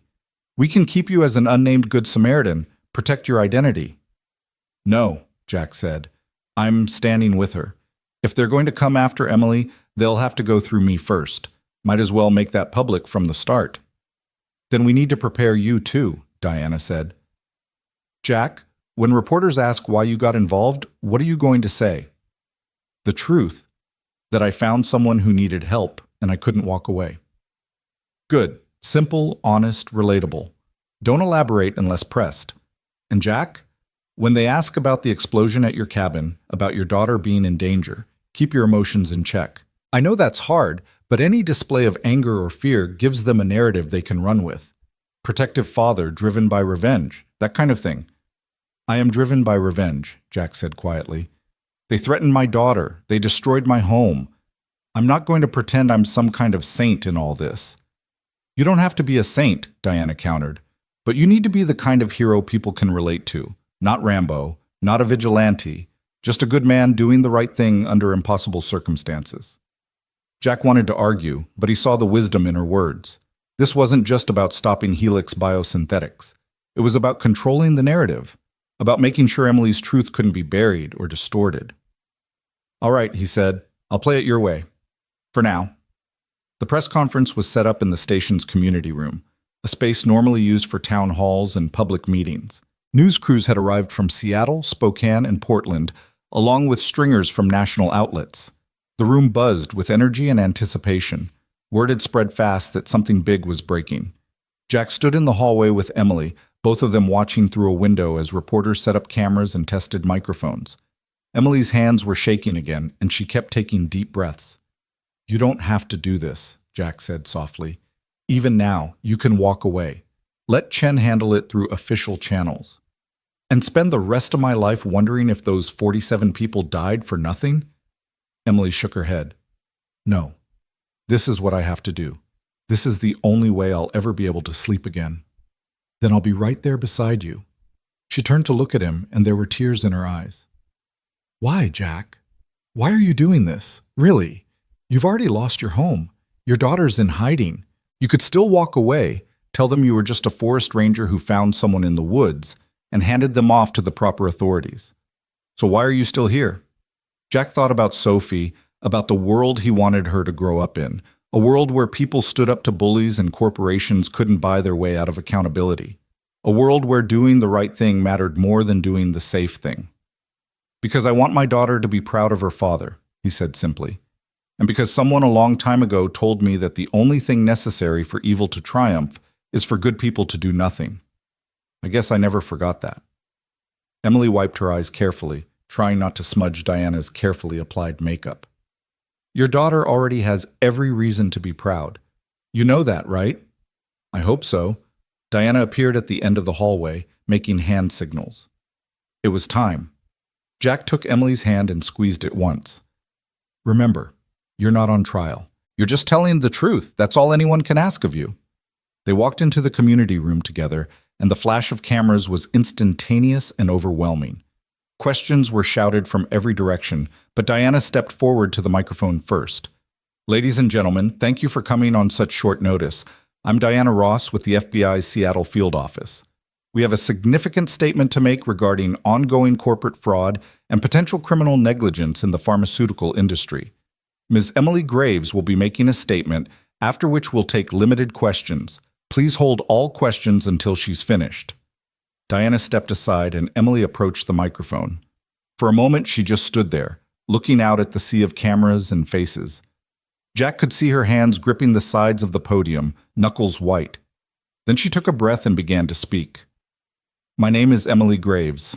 Until 4 days ago, I was a senior data analyst at Helix Biosynthetics, a pharmaceutical research company based in Seattle.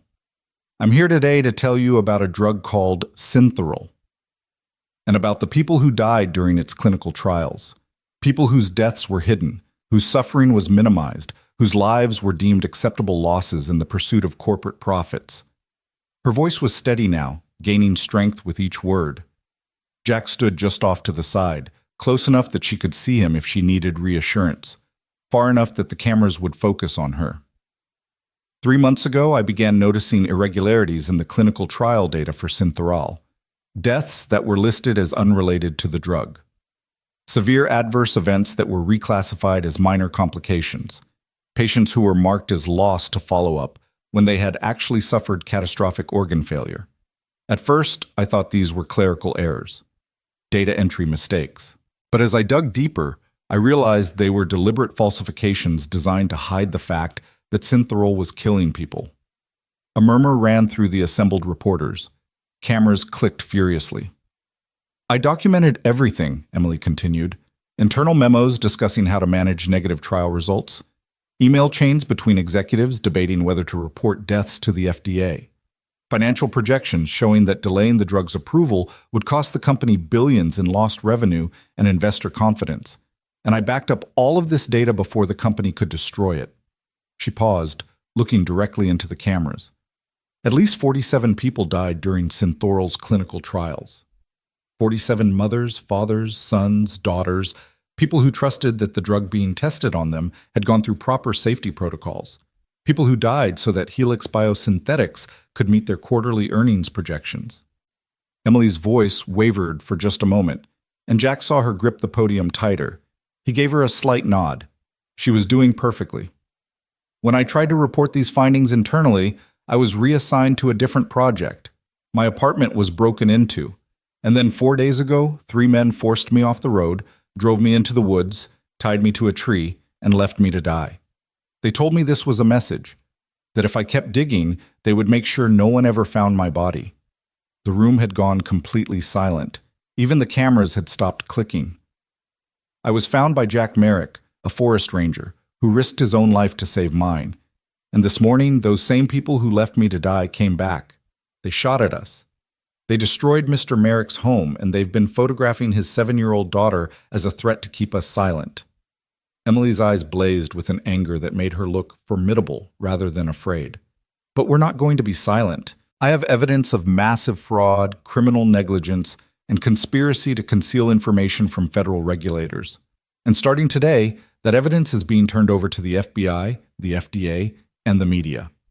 The American people deserve to know what Helix Biosynthetics has done, and the families of the 47 people who died deserve justice. She stepped back from the microphone, and for a moment there was absolute silence. Then every reporter in the room started shouting questions at once. Diana stepped forward immediately, holding up her hands to quiet the chaos. One at a time, please. You, in the front. A young reporter from CNN stood, her recorder thrust forward. Ms. Graves, you mentioned you have documentation of these deaths. Can you provide specific names and dates? Emily nodded, her composure returning. I have 47 documented cases with full names, dates of death, and the official cause of death as reported by Helix versus the actual medical evidence showing Synthorol-related complications. Those documents are being reviewed by the FBI and will be released to the public pending their approval. Ms. Graves, Katie Chen from the Washington Post. An older woman in the back row stood. You claim the company tried to have you killed. That's an extraordinary accusation. What proof do you have that Helix Biosynthetics ordered your abduction? I can't prove a direct connection, Emily admitted, and Jack saw Diana wince slightly at the concession. What I can prove is that after I attempted to report my findings internally, I was immediately targeted. My apartment was searched, my work computer was confiscated, and I was reassigned away from any projects involving Syntheral. Then, when I refused to let it go, 3 professional operatives abducted me. These weren't random criminals. They knew exactly who I was and what I'd discovered. A man from Bloomberg raised his hand. What's Helix Biosynthetics' response to these allegations? We haven't contacted them yet, Agent Chen interjected, stepping up to the microphone. This is an active federal investigation, and we're coordinating with multiple agencies, including the FDA. Helix will have their opportunity to respond through proper legal channels. Mr. Merrick, a local reporter from the Spokane affiliate, turned her attention to Jack. Why did you get involved in this? You're a forest ranger, not law enforcement. Weren't you putting yourself and your family at risk? Jack stepped forward to the microphone, trying to channel Diana's advice about staying relatable. I found someone who needed help. I'm a father, and I kept thinking, what if that was my daughter tied to a tree in the middle of nowhere? I'd hope someone would help her. That's all I did. I helped. But your cabin was destroyed this morning in what investigators are calling a deliberate explosion, the reporter pressed. Do you regret getting involved? Jack's jaw tightened. He thought about Sophie's room, the handmade bookshelves he'd built, the photos on the walls documenting 7 years of birthdays and holidays and ordinary moments. All of it gone. Turned to ash because he'd done the right thing. I regret that there are people in this world who value money more than human lives, he said carefully. I regret that Emily Graves had to risk everything to expose corruption that should never have existed in the first place. But do I regret helping her? No. I'd do it again. The questions continued for another 20 minutes, a relentless barrage that Emily handled with increasing confidence. She explained the science behind Syntherol's mechanism of action, detailed the specific ways clinical trial data had been manipulated, and methodically dismantled every potential defense Helix might mount.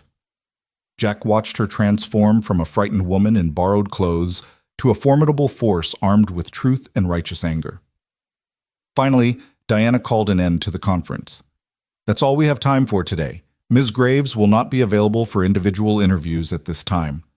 All further inquiries should be directed through the FBI's Seattle field office. Thank you. They were ushered quickly out of the community room and back into Tom Morrison's office, where Chen immediately locked the door. The protective detail agents positioned themselves outside, creating a secure perimeter. You were brilliant, Diana said to Emily, her professional demeanor cracking into genuine admiration. Seriously, I've worked with career politicians who couldn't have handled that better. Emily sank into a chair, the adrenaline clearly draining out of her. I thought I was going to throw up the entire time. You hit it well. Diana's phone buzzed and she glanced at it. Okay, it's already hitting the wire services. Associated Press just picked it up. Within an hour, this will be national news. By tonight, international. Chen was on his own phone, his expression growing grimmer with each call. My SAC wants you both in Seattle immediately. Full protective custody. We've got a secure facility where we can debrief you properly and keep you safe while we build the case. What about Sophie? Jack asked immediately. We'll send a team to pick her up in Spokane and bring her to the facility. You'll be together, just in a more secure location. Jack shook his head.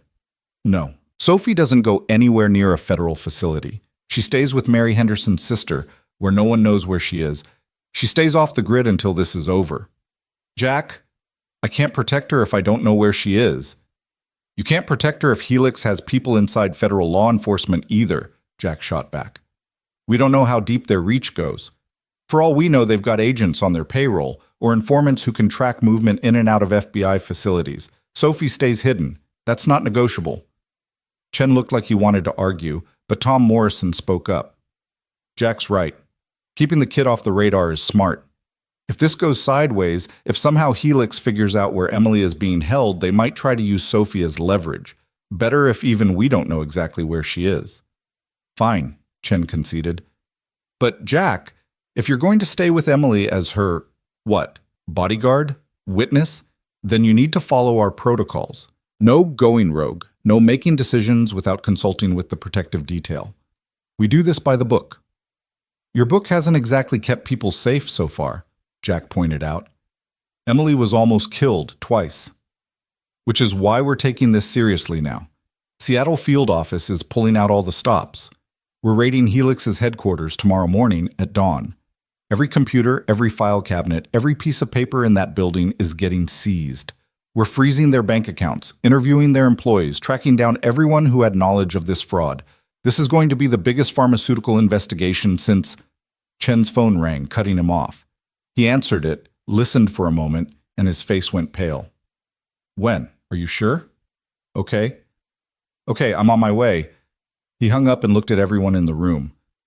That was my tech team in Seattle. Helix Biosynthetics just issued a press release. They're claiming Emily Graves is a disgruntled former employee who was terminated for cause 3 weeks ago after being caught stealing proprietary data. They're saying she's fabricated these allegations as revenge, and that they're prepared to provide documentation proving she's been mentally unstable for months. Emily's face went white. That's a lie. I was never terminated. I walked away to protect myself. I know, Chen said grimly, but they've got their narrative locked and loaded. They were ready for this, which means they anticipated you might go public and had their counterattack prepared in advance. Of course they did, Jack said bitterly. This is what corporations do. Attack the whistleblower's credibility before anyone can examine the actual evidence. Diana was already typing furiously on her laptop. They're fast, very fast. The press release went out 30 seconds after your press conference ended. They had people watching, waiting to respond immediately. Jack's right. This was pre-planned. They have a whole crisis management strategy mapped out. Then we hit them harder, Emily said, her voice steady despite her pale face. We released the documentation, all of it, not just summaries or excerpts, the full files. Let the public see exactly what Helix was doing. Emily, we need to be strategic, Chen cautioned. If we dump everything at once, we lose control of the narrative. Better to release information gradually, keep the story in the news cycle longer. There's no time for strategy, Emily interrupted. Don't you see? They're already ahead of us.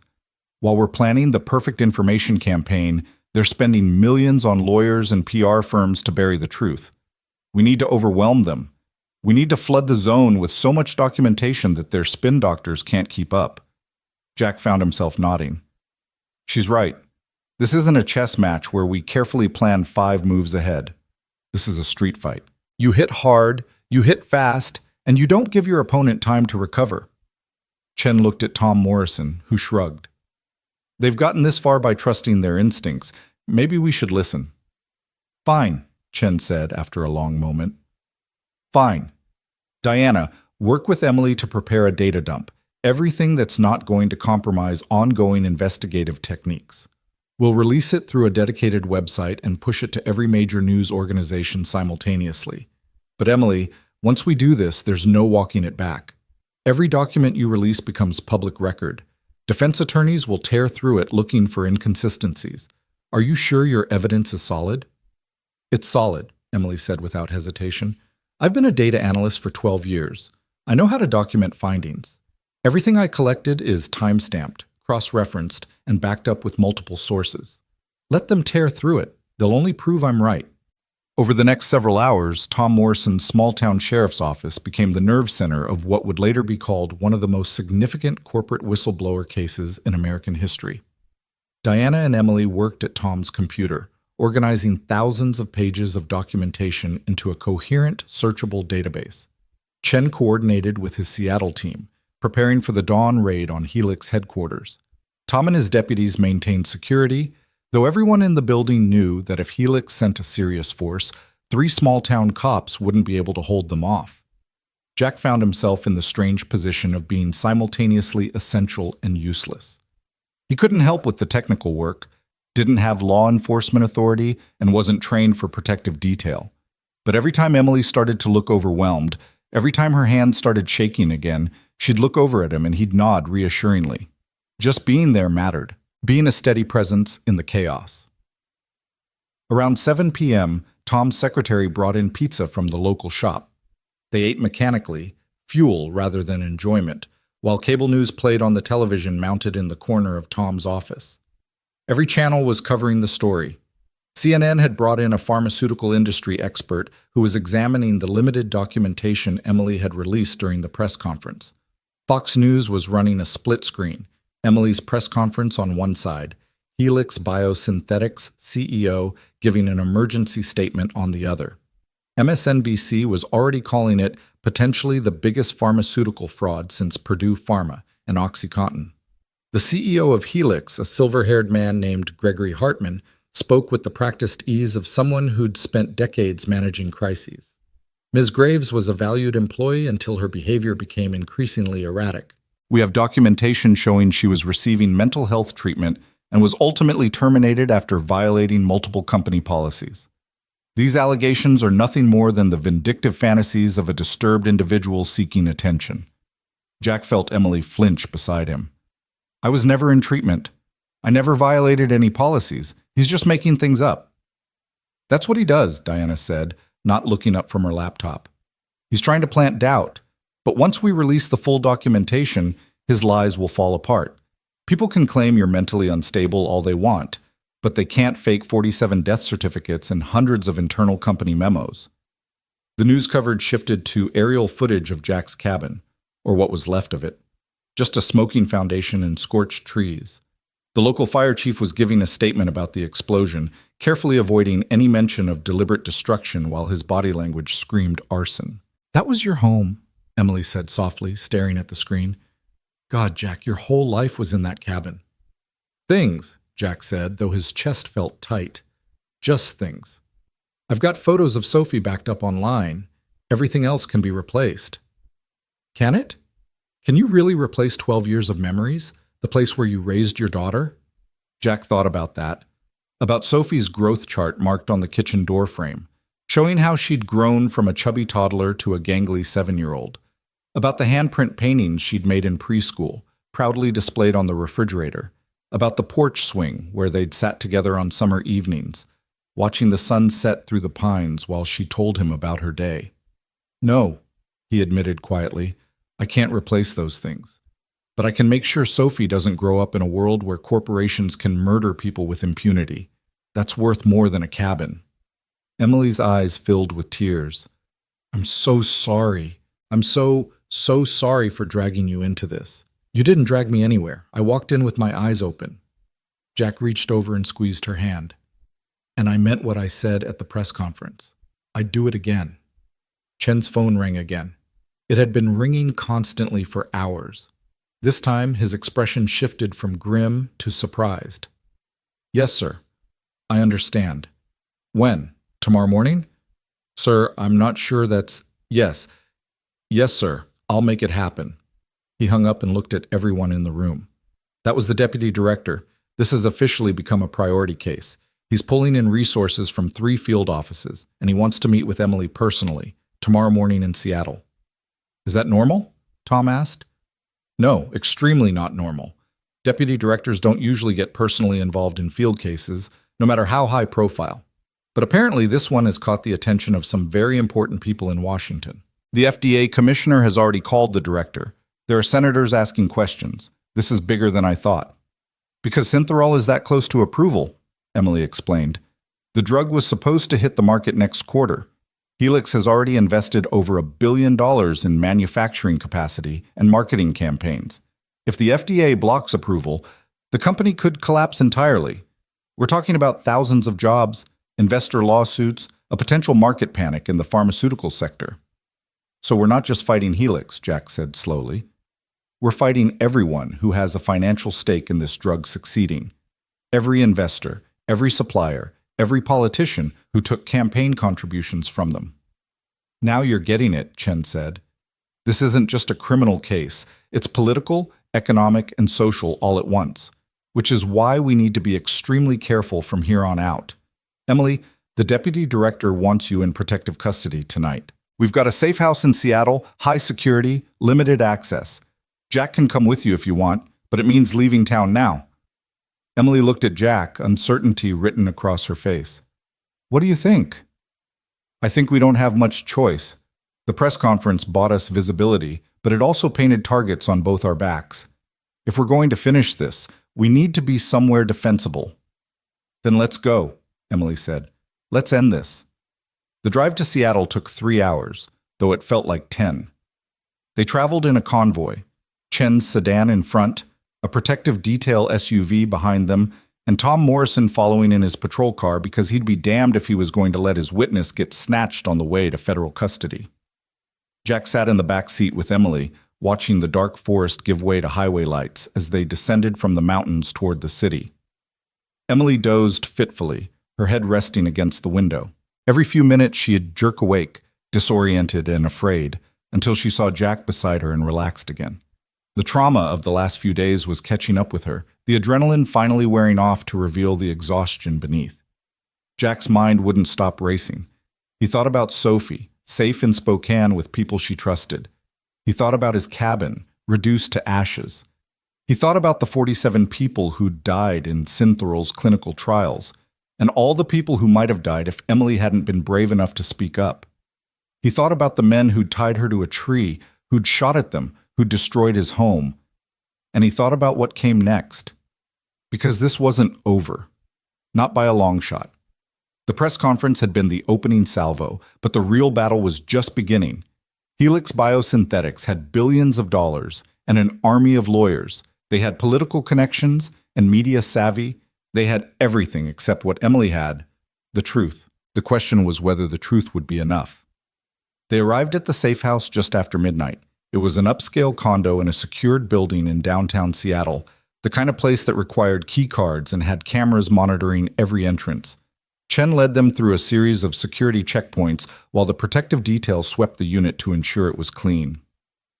2 bedrooms, full kitchen, secure communications, Chen explained as they entered. There's a panic button in each room that goes directly to the protective detail stationed in the lobby. Windows are bulletproof. We've got eyes on every entrance and exit to the building. You're as safe here as you can be anywhere. Emily looked around the sterile, expensive space and laughed bitterly. It's like a really nice prison. It's temporary, Chen assured her. Once we complete the raid tomorrow and arrest the key players at Helix, the threat level should decrease significantly. Should, Emily repeated. That's not exactly reassuring. I can't promise you perfect safety, Ms. Graves. I can only promise we're doing everything in our power to protect you. Chen handed her a smartphone. Encrypted. My number's programmed in along with the protective detail. You need anything, you call. And get some sleep. Tomorrow's going to be a long day. After Chen left, Jack and Emily stood in the center of the expensive living room, both of them too wired to even think about sleep despite their exhaustion.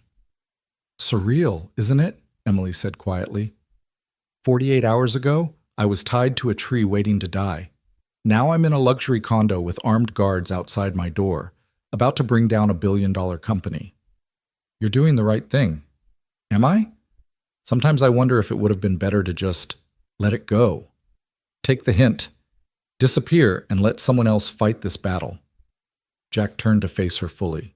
You want to know what I learned in Afghanistan? What kept me going through 3 tours in hell? Emily nodded. That evil doesn't need grand plans or complicated motivations. It just needs good people to convince themselves that standing up isn't worth the cost. Every atrocity I witnessed, every civilian caught in crossfire, every child orphaned by violence, it all happened because somewhere along the line, someone decided their own safety mattered more than doing what was right. So no, Emily, you couldn't have just let it go, because you're not the kind of person who can live with that choice. Tears streamed down Emily's face. Those 47 people, I keep thinking about them, about their families, about how they trusted that the drug being tested on them was safe, and it wasn't. And now they're dead. And if I'd been braver sooner, if I'd gone public the moment I found the discrepancies instead of trying to work through proper channels. Stop, Jack interrupted gently. You can't torture yourself with what-ifs. You did what you thought was right at every step. You tried to report it internally. You documented everything. You made copies before they could destroy the evidence. You did everything a reasonable person could do. But people died while I was being reasonable. And more people would have died if you'd done nothing at all. You can't save everyone, Emily. You can only save the ones you can save. And because of you, thousands of people won't take a drug that could kill them. That has to count for something. Emily wiped her eyes. How did you get so wise? I'm not wise. I'm just old enough to have made enough mistakes to learn from them. Jack looked around the condo. You should try to get some sleep. I'll take the couch out here. No, Jack, please. I know it's stupid and irrational, but I don't want to be alone. Can you just Can you stay in the same room? You can have the bed. I'll take the couch or the floor or whatever. I just need to know someone's there. Jack understood. After trauma, after violence, after having your sense of safety stripped away, sometimes you just needed another human presence, someone to remind you that you weren't alone in the dark. I'll take the couch in the bedroom, he offered. You take the bed. We'll leave the door open so you can see the living room. If you need anything, just call out. Emily nodded gratefully. They prepared for bed in exhausted silence, both of them too tired to do more than wash their faces and change into the spare clothes that had been left in the condo. Jack settled onto the bedroom couch with a blanket while Emily climbed into the bed, still fully dressed except for her shoes. "Jack?" she said into the darkness. "Yeah?" "Thank you for everything, for saving me, for believing me, for standing with me when you had every reason to walk away." "You don't have to thank me." "I do. Because most people would have walked away. Most people would have decided I wasn't worth the cost. But you didn't. And I need you to know that whatever happens tomorrow, whatever comes next, you changed my life. You gave me my life back." Jack didn't know what to say to that. So he just said, "Get some sleep, Emily. We've got a war to win tomorrow." She laughed softly in the darkness. "A war?" "Yeah, I guess that's what this is." Within minutes, her breathing had evened out into sleep. Jack lay on the couch, staring at the ceiling, listening to the city sounds filtering through the bulletproof windows. Somewhere out there, in a gleaming corporate tower, executives at Helix Biosynthetics were probably having emergency meetings, strategizing how to destroy Emily's credibility and bury the evidence she'd collected. Somewhere, lawyers were drafting motions and countersuits. Somewhere, the people who'd tried to kill Emily were regrouping, planning their next move. But here, in this moment, in this secure condo with federal agents standing watch, they were safe. Emily was alive. The truth was out in the world, spreading like wildfire through news reports and social media. And tomorrow, when the FBI raided Helix headquarters, when they seized all those carefully hidden documents and interviewed all those complicit employees, the truth would become impossible to deny. Jack thought about Sophie, probably asleep now in Spokane, safe and unaware of how much her father's life had changed in the past 2 days. He hoped she'd understand someday, hoped she'd be proud that when her father had found someone in trouble, he'd chosen to help rather than look away. His phone buzzed softly. A text from Tom Morrison. "Made it back to the station. Whole town's talking. You're either a hero or an idiot, depending on who you ask. My money's on hero. Stay safe, Jack." Jack smiled and typed back, "Thanks for everything, Tom. Keep an eye on things up there. This isn't over yet." Tom's response came immediately. "I know, that's what worries me. Watch your six." Jack set the phone aside and closed his eyes. Sleep came eventually, fitful and filled with dreams of burning cabins and faceless men in dark suits. But even in his dreams, he stood his ground. Even in his dreams, he didn't walk away. Because some things were worth fighting for. Some people were worth protecting. And some truths were too important to stay buried no matter the cost. Tomorrow, the real battle would begin. But tonight, for just a few hours, they could rest. They could breathe. They could remember what it felt like to be safe. And in the morning, they would fight. Dawn broke over Seattle with the kind of gray, misty light that made the city feel like it existed in a perpetual state of half-waking. Jack had been up for an hour already, standing at the bulletproof window with a cup of coffee, watching the streets below slowly come to life. Somewhere across the city, FBI agents were preparing to raid Helix Biosynthetics. Somewhere, lawyers were drafting emergency injunctions. Somewhere, the machinery of justice was grinding into motion. Emily emerged from the bedroom looking more rested than she had in days, though the shadows under her eyes told their own story. She'd changed into fresh clothes from the selection that had been provided, dark jeans and a simple gray sweater that made her look both professional and approachable. "Morning," she said softly, joining him at the window. "How long have you been up?" "A while. Couldn't sleep." Jack handed her his coffee cup. "Made a fresh pot in the kitchen."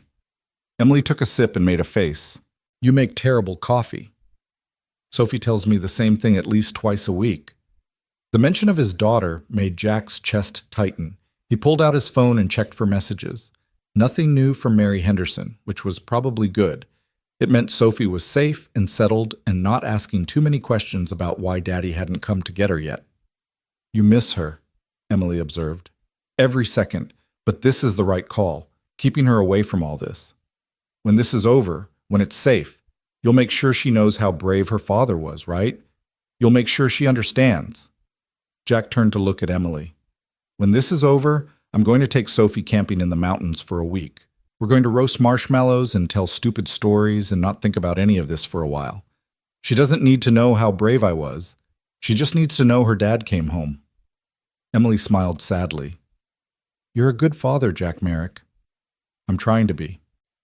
They made breakfast together, scrambled eggs and toast, simple and filling, while morning news shows played on the television. The coverage of Emily's revelations had exploded overnight. Every major network was running stories. Medical experts were being interviewed about the implications of falsified clinical trial data. Former FDA officials were calling for immediate investigations. Stock analysts were predicting Helix Biosynthetics' market value would plummet when the markets opened. And at the center of it all was Emily's face, frozen in that moment during the press conference when she'd said 47 people died. That image had become iconic overnight, shared millions of times across social media with hashtags like "Justice for Synthroid Victims" and "Big Pharma Kills." "It's working," Emily said, watching herself on television. "People are listening. They're angry." "Good. Anger is useful. Anger makes people demand accountability." Jack's phone buzzed with an incoming call from Agent Chen. He put it on speaker. "Chen, what's the status?" "We're moving on Helix in 30 minutes. I've got teams positioned at their headquarters, their manufacturing facility in Tacoma, and the homes of their 3 top executives. Simultaneous raids across all locations. By 8 a.m., we'll have everything: computers, files, financial records, the works." "What about pushback? Legal challenges?" "Already happening. Their lawyers filed an emergency motion last night trying to block us, but the judge denied it. We've got solid probable cause thanks to Emily's documentation. The warrant is airtight." Emily leaned closer to the phone. "Agent Chen, what happens to the employees, the regular people who work there and didn't know about the fraud?" "They'll be interviewed. Most will be cleared. We're looking for the decision makers, the people who knew what was happening and chose to hide it. Scientists who falsified data, executives who ordered the cover-up, compliance officers who looked the other way. Those are the people who'll face charges." "How many are we talking about?" Chen paused. "Honestly, could be anywhere from 5 to 50 people. Maybe more. This kind of systematic fraud doesn't happen without a lot of people being complicit, either actively or through willful ignorance." Jack thought about that. 50 people whose lives would be destroyed, careers ended, reputations ruined, potentially decades in prison. And yet those 50 people had participated in decisions that killed 47 others and would have killed thousands more if Emily hadn't spoken up. The math was simple and brutal. "Do what you need to do," Emily said quietly. "I'll testify against every single one of them if that's what it takes." "We're counting on that. Speaking of which, the deputy director wants to meet with you this afternoon, 2 p.m. at the Seattle field office. Can you be there?" "We'll be there," Jack confirmed. After Chen hung up, Emily turned to Jack with worry etched across her face. "The deputy director? That's high up the chain. Why would he want to meet with me personally?" "Because you're the star witness in what's about to become one of the biggest corporate fraud cases in history. Because your testimony is going to make or break this prosecution. And because they need to assess whether you can handle the pressure of what's coming." "What is coming?" Jack set down his coffee cup. "Months of depositions, grand jury testimony, eventually a trial that'll be televised on every network, defense attorneys who will try to tear you apart on the stand, media scrutiny of every aspect of your life. Emily, this is going to get uglier before it gets better. You need to be prepared for that."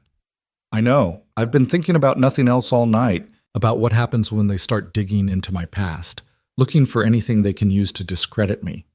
And the thing is, Jack, I'm not perfect. I made mistakes at Helix. I dated a coworker once, and it ended badly. I had a DUI when I was 23. I've been in therapy on and off for anxiety. All of that is going to come out, and they're going to use it to paint me as unstable or vindictive or incompetent. Probably, Jack agreed. But here's what they can't change: the documentation, the death certificates, the internal memos, the financial records showing Helix knew about the problems and hid them anyway. Your personal history might muddy the waters, but it can't change the facts. And juries understand that whistleblowers aren't perfect people. They're just people who found the courage to speak up. Emily nodded, but Jack could see the fear still there.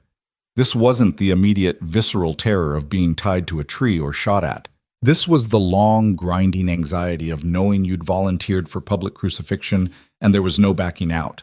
The morning crept by in tense waiting. They watched the news coverage, watched as reporters staked out Helix headquarters waiting for the raid. At exactly 8 a.m., federal agents and FBI windbreakers swarmed the building.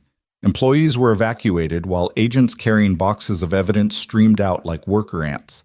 The CEO, Gregory Hartman, was led out in handcuffs, a perp walk clearly designed to send a message. This wasn't a white-collar investigation that would end in quiet settlements. This was serious. Emily watched Hartman being loaded into a federal vehicle, her expression unreadable. I used to see him in the cafeteria sometimes. He'd stop and chat with employees, ask about their kids, act like he cared, and the whole time he knew. He knew people were dying. People are good at compartmentalizing, Jack said. They tell themselves stories to justify what they do. He probably convinced himself it was worth it, that the potential benefits of Synthorol outweighed the costs, that the deaths were acceptable losses in service of a greater good. That's how it always works, isn't it? The people who do the most damage are the ones who believe they're actually heroes. Jack didn't have an answer for that. He'd seen too much in Afghanistan to believe that evil always came with mustache-twirling villains. Some of the worst atrocities he'd witnessed had been committed by people who genuinely believed they were protecting their homes, their families, their way of life. Ideology and self-deception could turn ordinary people into monsters. At noon, a protective detail agent named Rebecca Park came to escort them to the FBI field office. She was young, Korean-American, with sharp eyes and a no-nonsense demeanor that reminded Jack of the best soldiers he'd served with. "We're taking 2 vehicles," she explained. "Ms. Graves in one, Mr. Merrick in the other. Different routes. Standard protective protocol when the threat level is high." "Wait," Emily said immediately. "No, we stay together." "Ms. Graves, the protocol exists for a reason. If one vehicle is compromised—" "I don't care about protocol," Emily interrupted, her voice rising.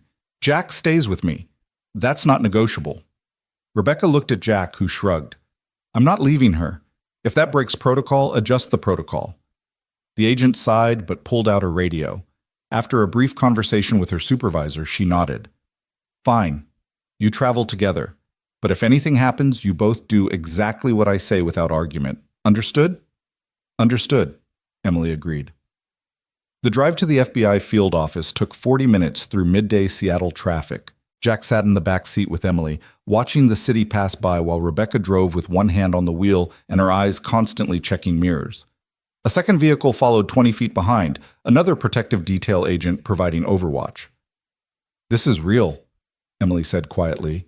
"Like really real. Federal agents, armed protection, raids, and arrests. A few days ago, I was just a data analyst trying to do the right thing. Now I'm at the center of a federal investigation that's going to bring down an entire company." "How does that feel?" Emily thought about it. Terrifying, empowering, surreal, all of it at once. But mostly I keep thinking about the families, the people who lost someone in those clinical trials. What must they be feeling right now, watching the news and realizing their loved one died so a company could hit quarterly earnings targets? They're probably feeling what you felt when you first discovered the fraud. Angry, betrayed, desperate for justice. I hope they get it. I hope this isn't all for nothing. They arrived at the FBI field office, a modern glass and steel building in downtown Seattle that looked more like a tech startup than a law enforcement facility. Security was intense. They passed through 3 separate checkpoints, each requiring ID verification and metal detectors.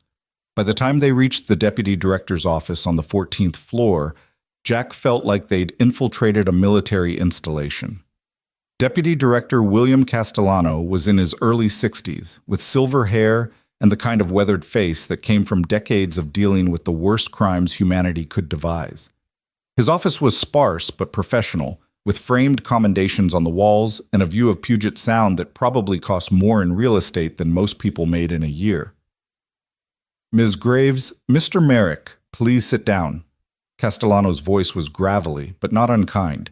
He gestured to chairs across from his massive desk. I'll get right to the point. This morning's raids were successful. We've seized over 15,000 documents, 800 hours of video footage from security cameras, and digital records from 73 separate computers and servers. Based on preliminary review, Ms. Graves, your documentation was not only accurate, but actually understated the scope of the fraud. Emily's eyes widened. Understated? How is that possible? I documented 47 deaths. We found evidence of 63 deaths that were clearly related to Synthorol but were either unreported or misclassified. Additionally, we found communication indicating that Helix knew about the problems with the drug as early as Phase 2 trials but chose to proceed anyway. This isn't just fraud, Ms. Graves. This is premeditated corporate manslaughter on a scale we haven't seen since the opioid crisis. Jack felt Emily's hand find his under the conference table. She squeezed so hard his fingers went numb, but he didn't pull away. 63 people, Emily whispered. Oh my God, 63. Which is why we're moving forward with maximum aggression, Castellano continued. We arrested 14 Helix executives this morning, including the CEO, COO, and head of research and development. We're preparing indictments for at least 30 more employees. The FDA has issued an emergency stop work order on all Synthorol-related activities, and we're coordinating with the SEC to investigate securities fraud. Helix has been lying to investors for at least 18 months about the drug's safety profile. What does that mean for Emily? Jack asked. For her safety. It means the immediate threat should be significantly reduced. With the top executives in custody and the company's operations frozen, they don't have the resources or organization to continue targeting Ms. Graves. However, I want to be clear, there are still risks. Helix has billions in assets. Some of that money might find its way to people willing to silence our star witness. So we're maintaining protective custody for the foreseeable future. Emily leaned forward. How long is foreseeable? Minimum of 3 months. Potentially longer depending on how the investigation develops and when we get to trial. I know that's not what you want to hear, but Ms. Graves, your testimony is the linchpin of this entire case. Without you, we have documents that could be challenged as stolen or fabricated. With you, we have a credible witness who can explain the evidence, contextualize it, and connect the dots for a jury. You're irreplaceable. What about my life, my job, my family? Your job is gone. Helix terminated you, remember? Castellano's expression softened slightly. Your family can visit you in protective custody under supervision. As for your life, that's complicated. When this goes to trial, assuming it goes to trial and doesn't end in plea deals, you'll be testifying in open court. Your face will be on every news channel again. After that, rebuilding any sense of normalcy will be difficult. Witness protection? Emily asked, her voice small. That's an option we can discuss. New identity, relocation, the full program.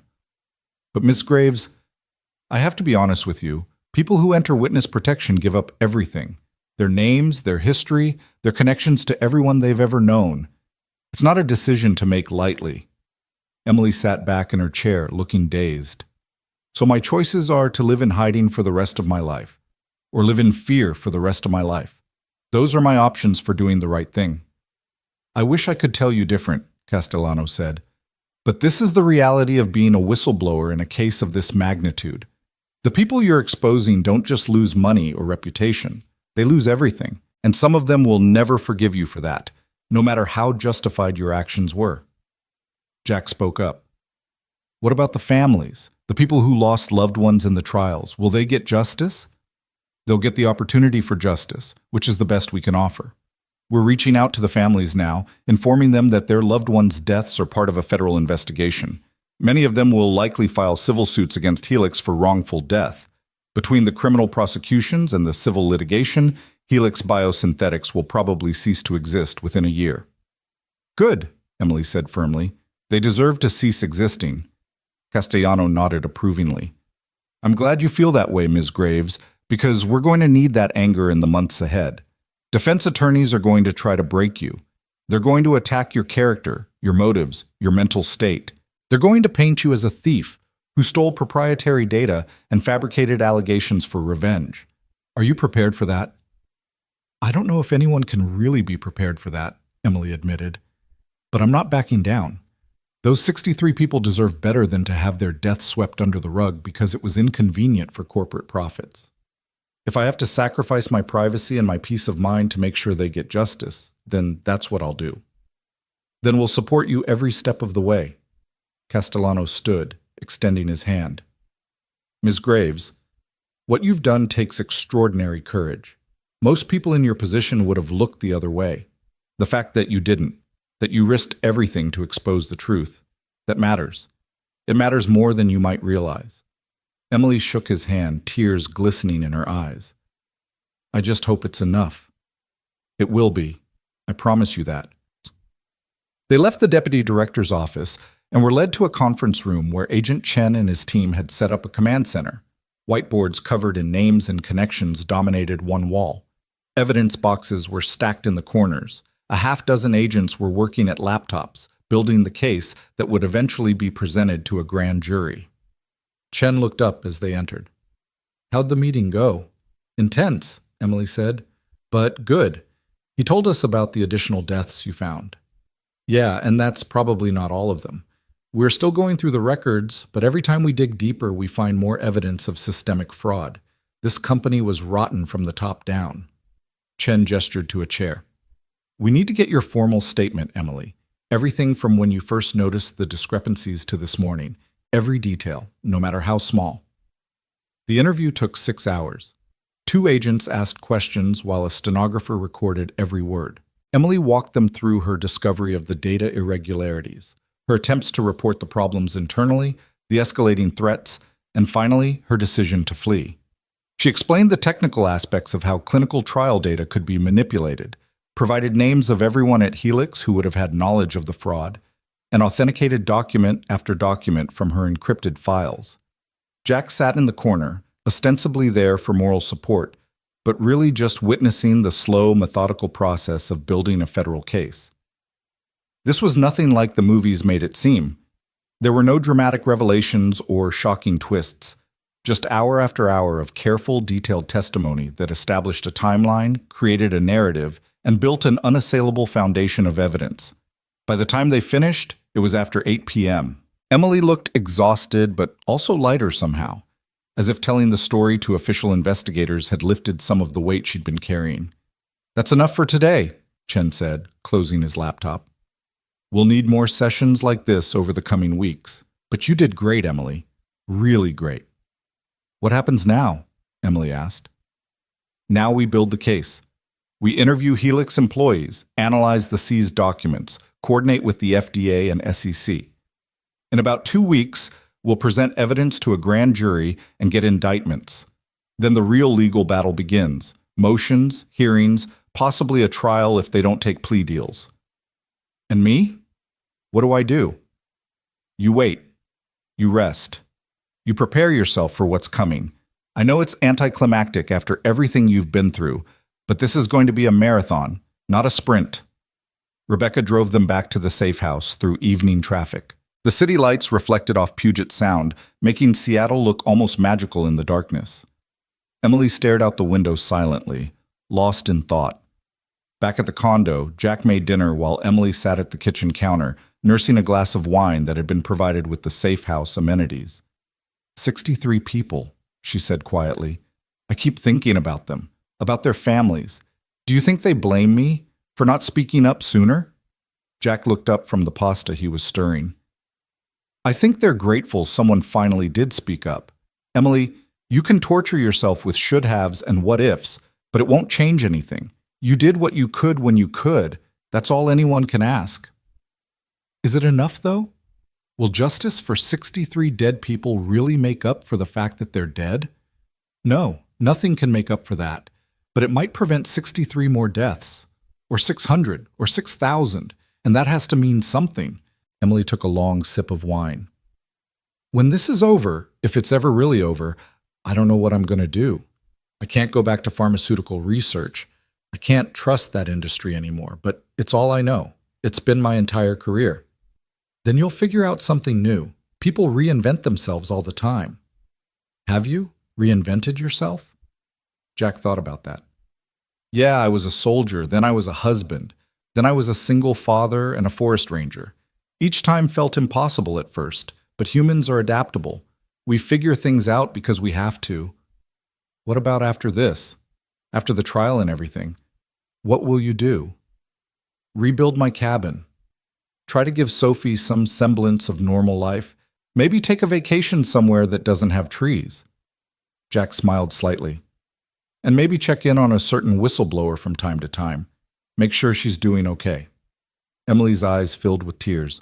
You don't have to do that. You've already done more than anyone could expect. I know I don't have to, but I want to. Emily, you're not alone in this. I meant what I said at the beginning. We're in this together. She stood and crossed the kitchen, wrapping Jack in a tight hug. He held her while she cried quietly against his shoulder, releasing days of accumulated fear and stress and exhaustion.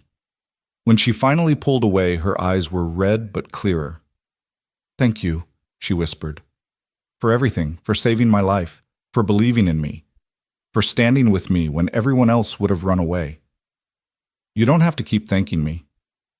Yes, I do, because what you did, what you're still doing, it restored my faith in people. When those men tied me to that tree, I thought that was it. I thought humanity was just cruelty and greed and selfishness. But then you found me. You risked everything to help me. And you reminded me that there are still good people in the world. They ate dinner together in comfortable silence, both of them too emotionally drained for much conversation. Afterward, they watched the evening news, which was still dominated by coverage of the Helix raids. Legal experts were predicting the trials would last months. Medical ethicists were calling for reform of the entire clinical trial process. Politicians were promising investigations and new regulations, and in the center of it all was Emily's face from the press conference, that moment of defiant courage that had already become iconic. That's going to follow me forever, Emily said, looking at her own image on the screen. 20 years from now, people will still remember me as the Helix whistleblower. Would you rather they forgot? She considered. No, I guess not. If my face has to be attached to something, better it be exposing corporate fraud than, I don't know, a humiliating viral video or something. Jack laughed. That's the spirit. When life gives you unwanted fame, at least make it meaningful. They talked late into the night, the conversation meandering through topics both heavy and light. Emily told stories about her childhood in Oregon, about her sister and nephew, about her dreams of someday teaching at a university. Jack told her about Afghanistan, about the friends he'd lost and the ones who'd made it home broken, about watching Sophie take her first steps, say her first words, grow from a helpless infant into a fierce, curious little person who made him laugh every day. Around midnight, exhaustion finally caught up with them. They retreated to their respective sleeping arrangements, but Jack noticed Emily left both bedroom doors open, hers and his, still needing the reassurance that she wasn't alone in the darkness. The next 3 weeks fell into a strange routine. Emily spent hours in FBI interviews, providing detail after detail about Helix's operations. Jack accompanied her to every session, a steady presence that agents learned to work around. In the evenings, they'd return to the safe house and try to create some semblance of normalcy, cooking meals, watching movies, talking about everything except the case. Sophie called every few days, and those conversations were both the best and worst parts of Jack's week. She missed him terribly, but was having fun in Spokane with Mary Henderson's granddaughter. She didn't understand why Daddy couldn't come get her yet, why she couldn't go back to school, why everything had changed. Jack did his best to explain without scaring her, telling her that Daddy was helping a friend and needed to stay in Seattle for a little while longer. Will you be home for my birthday? Sophie asked during one call. Her 8th birthday was 6 weeks away. I'll do everything I can to be there, sweetheart, Jack promised, though he had no idea if he could keep that promise. Daddy, I saw you on TV. Mrs. Henderson tried to turn it off, but I saw you. You were at that place with the cameras and everyone was asking questions. Are you famous now? Jack smiled despite the ache in his chest. No, baby girl, I'm not famous. I just helped someone who needed it, and people wanted to hear about it. Like a superhero? No, Sophie. Just like a regular person doing the right thing. That's what superheroes are, Daddy. Regular people who do the right thing when it's hard. Jack had to blink back tears. When did you get so wise? I'm almost 8. I'm very mature for my age. The grand jury convened 3 weeks after the raids, and within 2 days they returned indictments against 32 Helix employees on charges ranging from conspiracy to commit fraud to criminally negligent homicide. The CEO, Gregory Hartman, was charged with 17 counts of second-degree murder. The head of research was charged with falsifying federal documents. The entire executive team was charged with securities fraud. Emily watched the news coverage of the indictments with grim satisfaction. It's really happening. They're actually going to face consequences. Did you doubt it? Jack asked. Part of me did. Part of me kept waiting for some loophole, some technicality that would let them walk away. Rich people always seem to find a way to escape accountability. Not this time. The evidence is too strong, the public outcry too loud. These people are going down, Emily. You made sure of that. 2 days after the indictments, Emily received a letter. It came through the FBI, forwarded from her old address, and had been opened and screened for threats before being delivered to her. The return address said, Margaret Chen, Seattle, WA. Emily stared at the envelope for a long time before opening it. What is it? Jack asked. I don't know anyone named Margaret Chen. Emily carefully extracted a single handwritten page. As she read, her face crumpled. Oh God, oh my God. Emily, what's wrong? She handed him the letter with shaking hands. Jack read, Dear Ms. Graves, my name is Margaret Chen. You don't know me, but my husband Daniel was participant 7743 in the Synthoral clinical trial. He died 8 months ago from what the doctors called sudden cardiac arrest. He was only 46 years old, healthy except for the chronic back pain that led him to volunteer for the trial. They told me his death was unrelated to the drug. They told me it was just one of those terrible things that happen. I saw your press conference. I saw you talk about the 47 deaths that Helix hid, and I know now that Daniel was one of them. That he didn't just die. He was killed. By people who knew their drug was dangerous and gave it to him anyway. I'm writing to tell you thank you. Thank you for being brave enough to speak up. Thank you for making sure Daniel's death wasn't for nothing. Thank you for making sure no other wife has to get that phone call, has to watch her husband taken off life support, has to explain to her children why daddy isn't coming home. Because of you, I know the truth. And because of you, the people who killed my husband are going to face justice. Whatever they say about you, whatever lies they tell to destroy your credibility. I want you to know that you're a hero to me. You're a hero to every family who lost someone. And you're the kind of person my Daniel would have admired. Thank you for giving me answers. Thank you for giving me closure. Thank you for caring enough to risk everything. With profound gratitude, Margaret Chen Emily was sobbing now, deep, wrenching cries that shook her whole body. Jack held her, letting her release the emotion she'd been holding back for weeks. She thanked me, Emily gasped. I was so afraid they'd hate me for not speaking up sooner, and she thanked me. Because you gave her truth. Because you made sure her husband's death mattered. That's everything, Emily. Over the next few days, more letters arrived. Families of clinical trial participants, thanking Emily for her courage, offering support, sharing stories of their loved ones, who they were, what they loved, how much they were missed. Each letter was both heartbreaking and healing, a reminder of why Emily had risked everything. She kept them all in a box that the FBI had provided, reading them when the weight of what was coming felt too heavy to bear. 6 weeks after the raids, the defense attorneys for Helix executives began their counteroffensive. They filed motions to suppress Emily's documentation, claiming it was obtained illegally. They demanded psychiatric evaluations of Emily, suggesting she was mentally unstable. They tried to get the trial moved to a different jurisdiction, claiming the media coverage had made a fair trial impossible.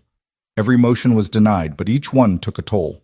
Emily spent hours with prosecutors, preparing responses, providing additional context, defending her actions and her mental state. The stress was showing. She wasn't sleeping well, was losing weight, seemed perpetually exhausted. I don't know if I can do this, she admitted to Jack one night. They're tearing apart my entire life, looking for anything they can use against me. Did you know they subpoenaed my high school records, my college transcripts? They found out about the DUI when I was 23 and are trying to paint me as someone with a history of poor judgment. Let them dig, Jack said firmly. All they're going to find is a normal person with a normal past. You made mistakes? Welcome to being human. But nothing they find is going to change the fact that you documented systematic fraud that killed 63 people. The evidence speaks for itself. What if the jury doesn't believe me? What if they decide I'm just a disgruntled employee with an axe to grind? Then the jury will be wrong. But Emily, you can't control what 12 strangers decide. All you can control is whether you tell the truth as clearly and honestly as possible. That's all anyone can ask of you.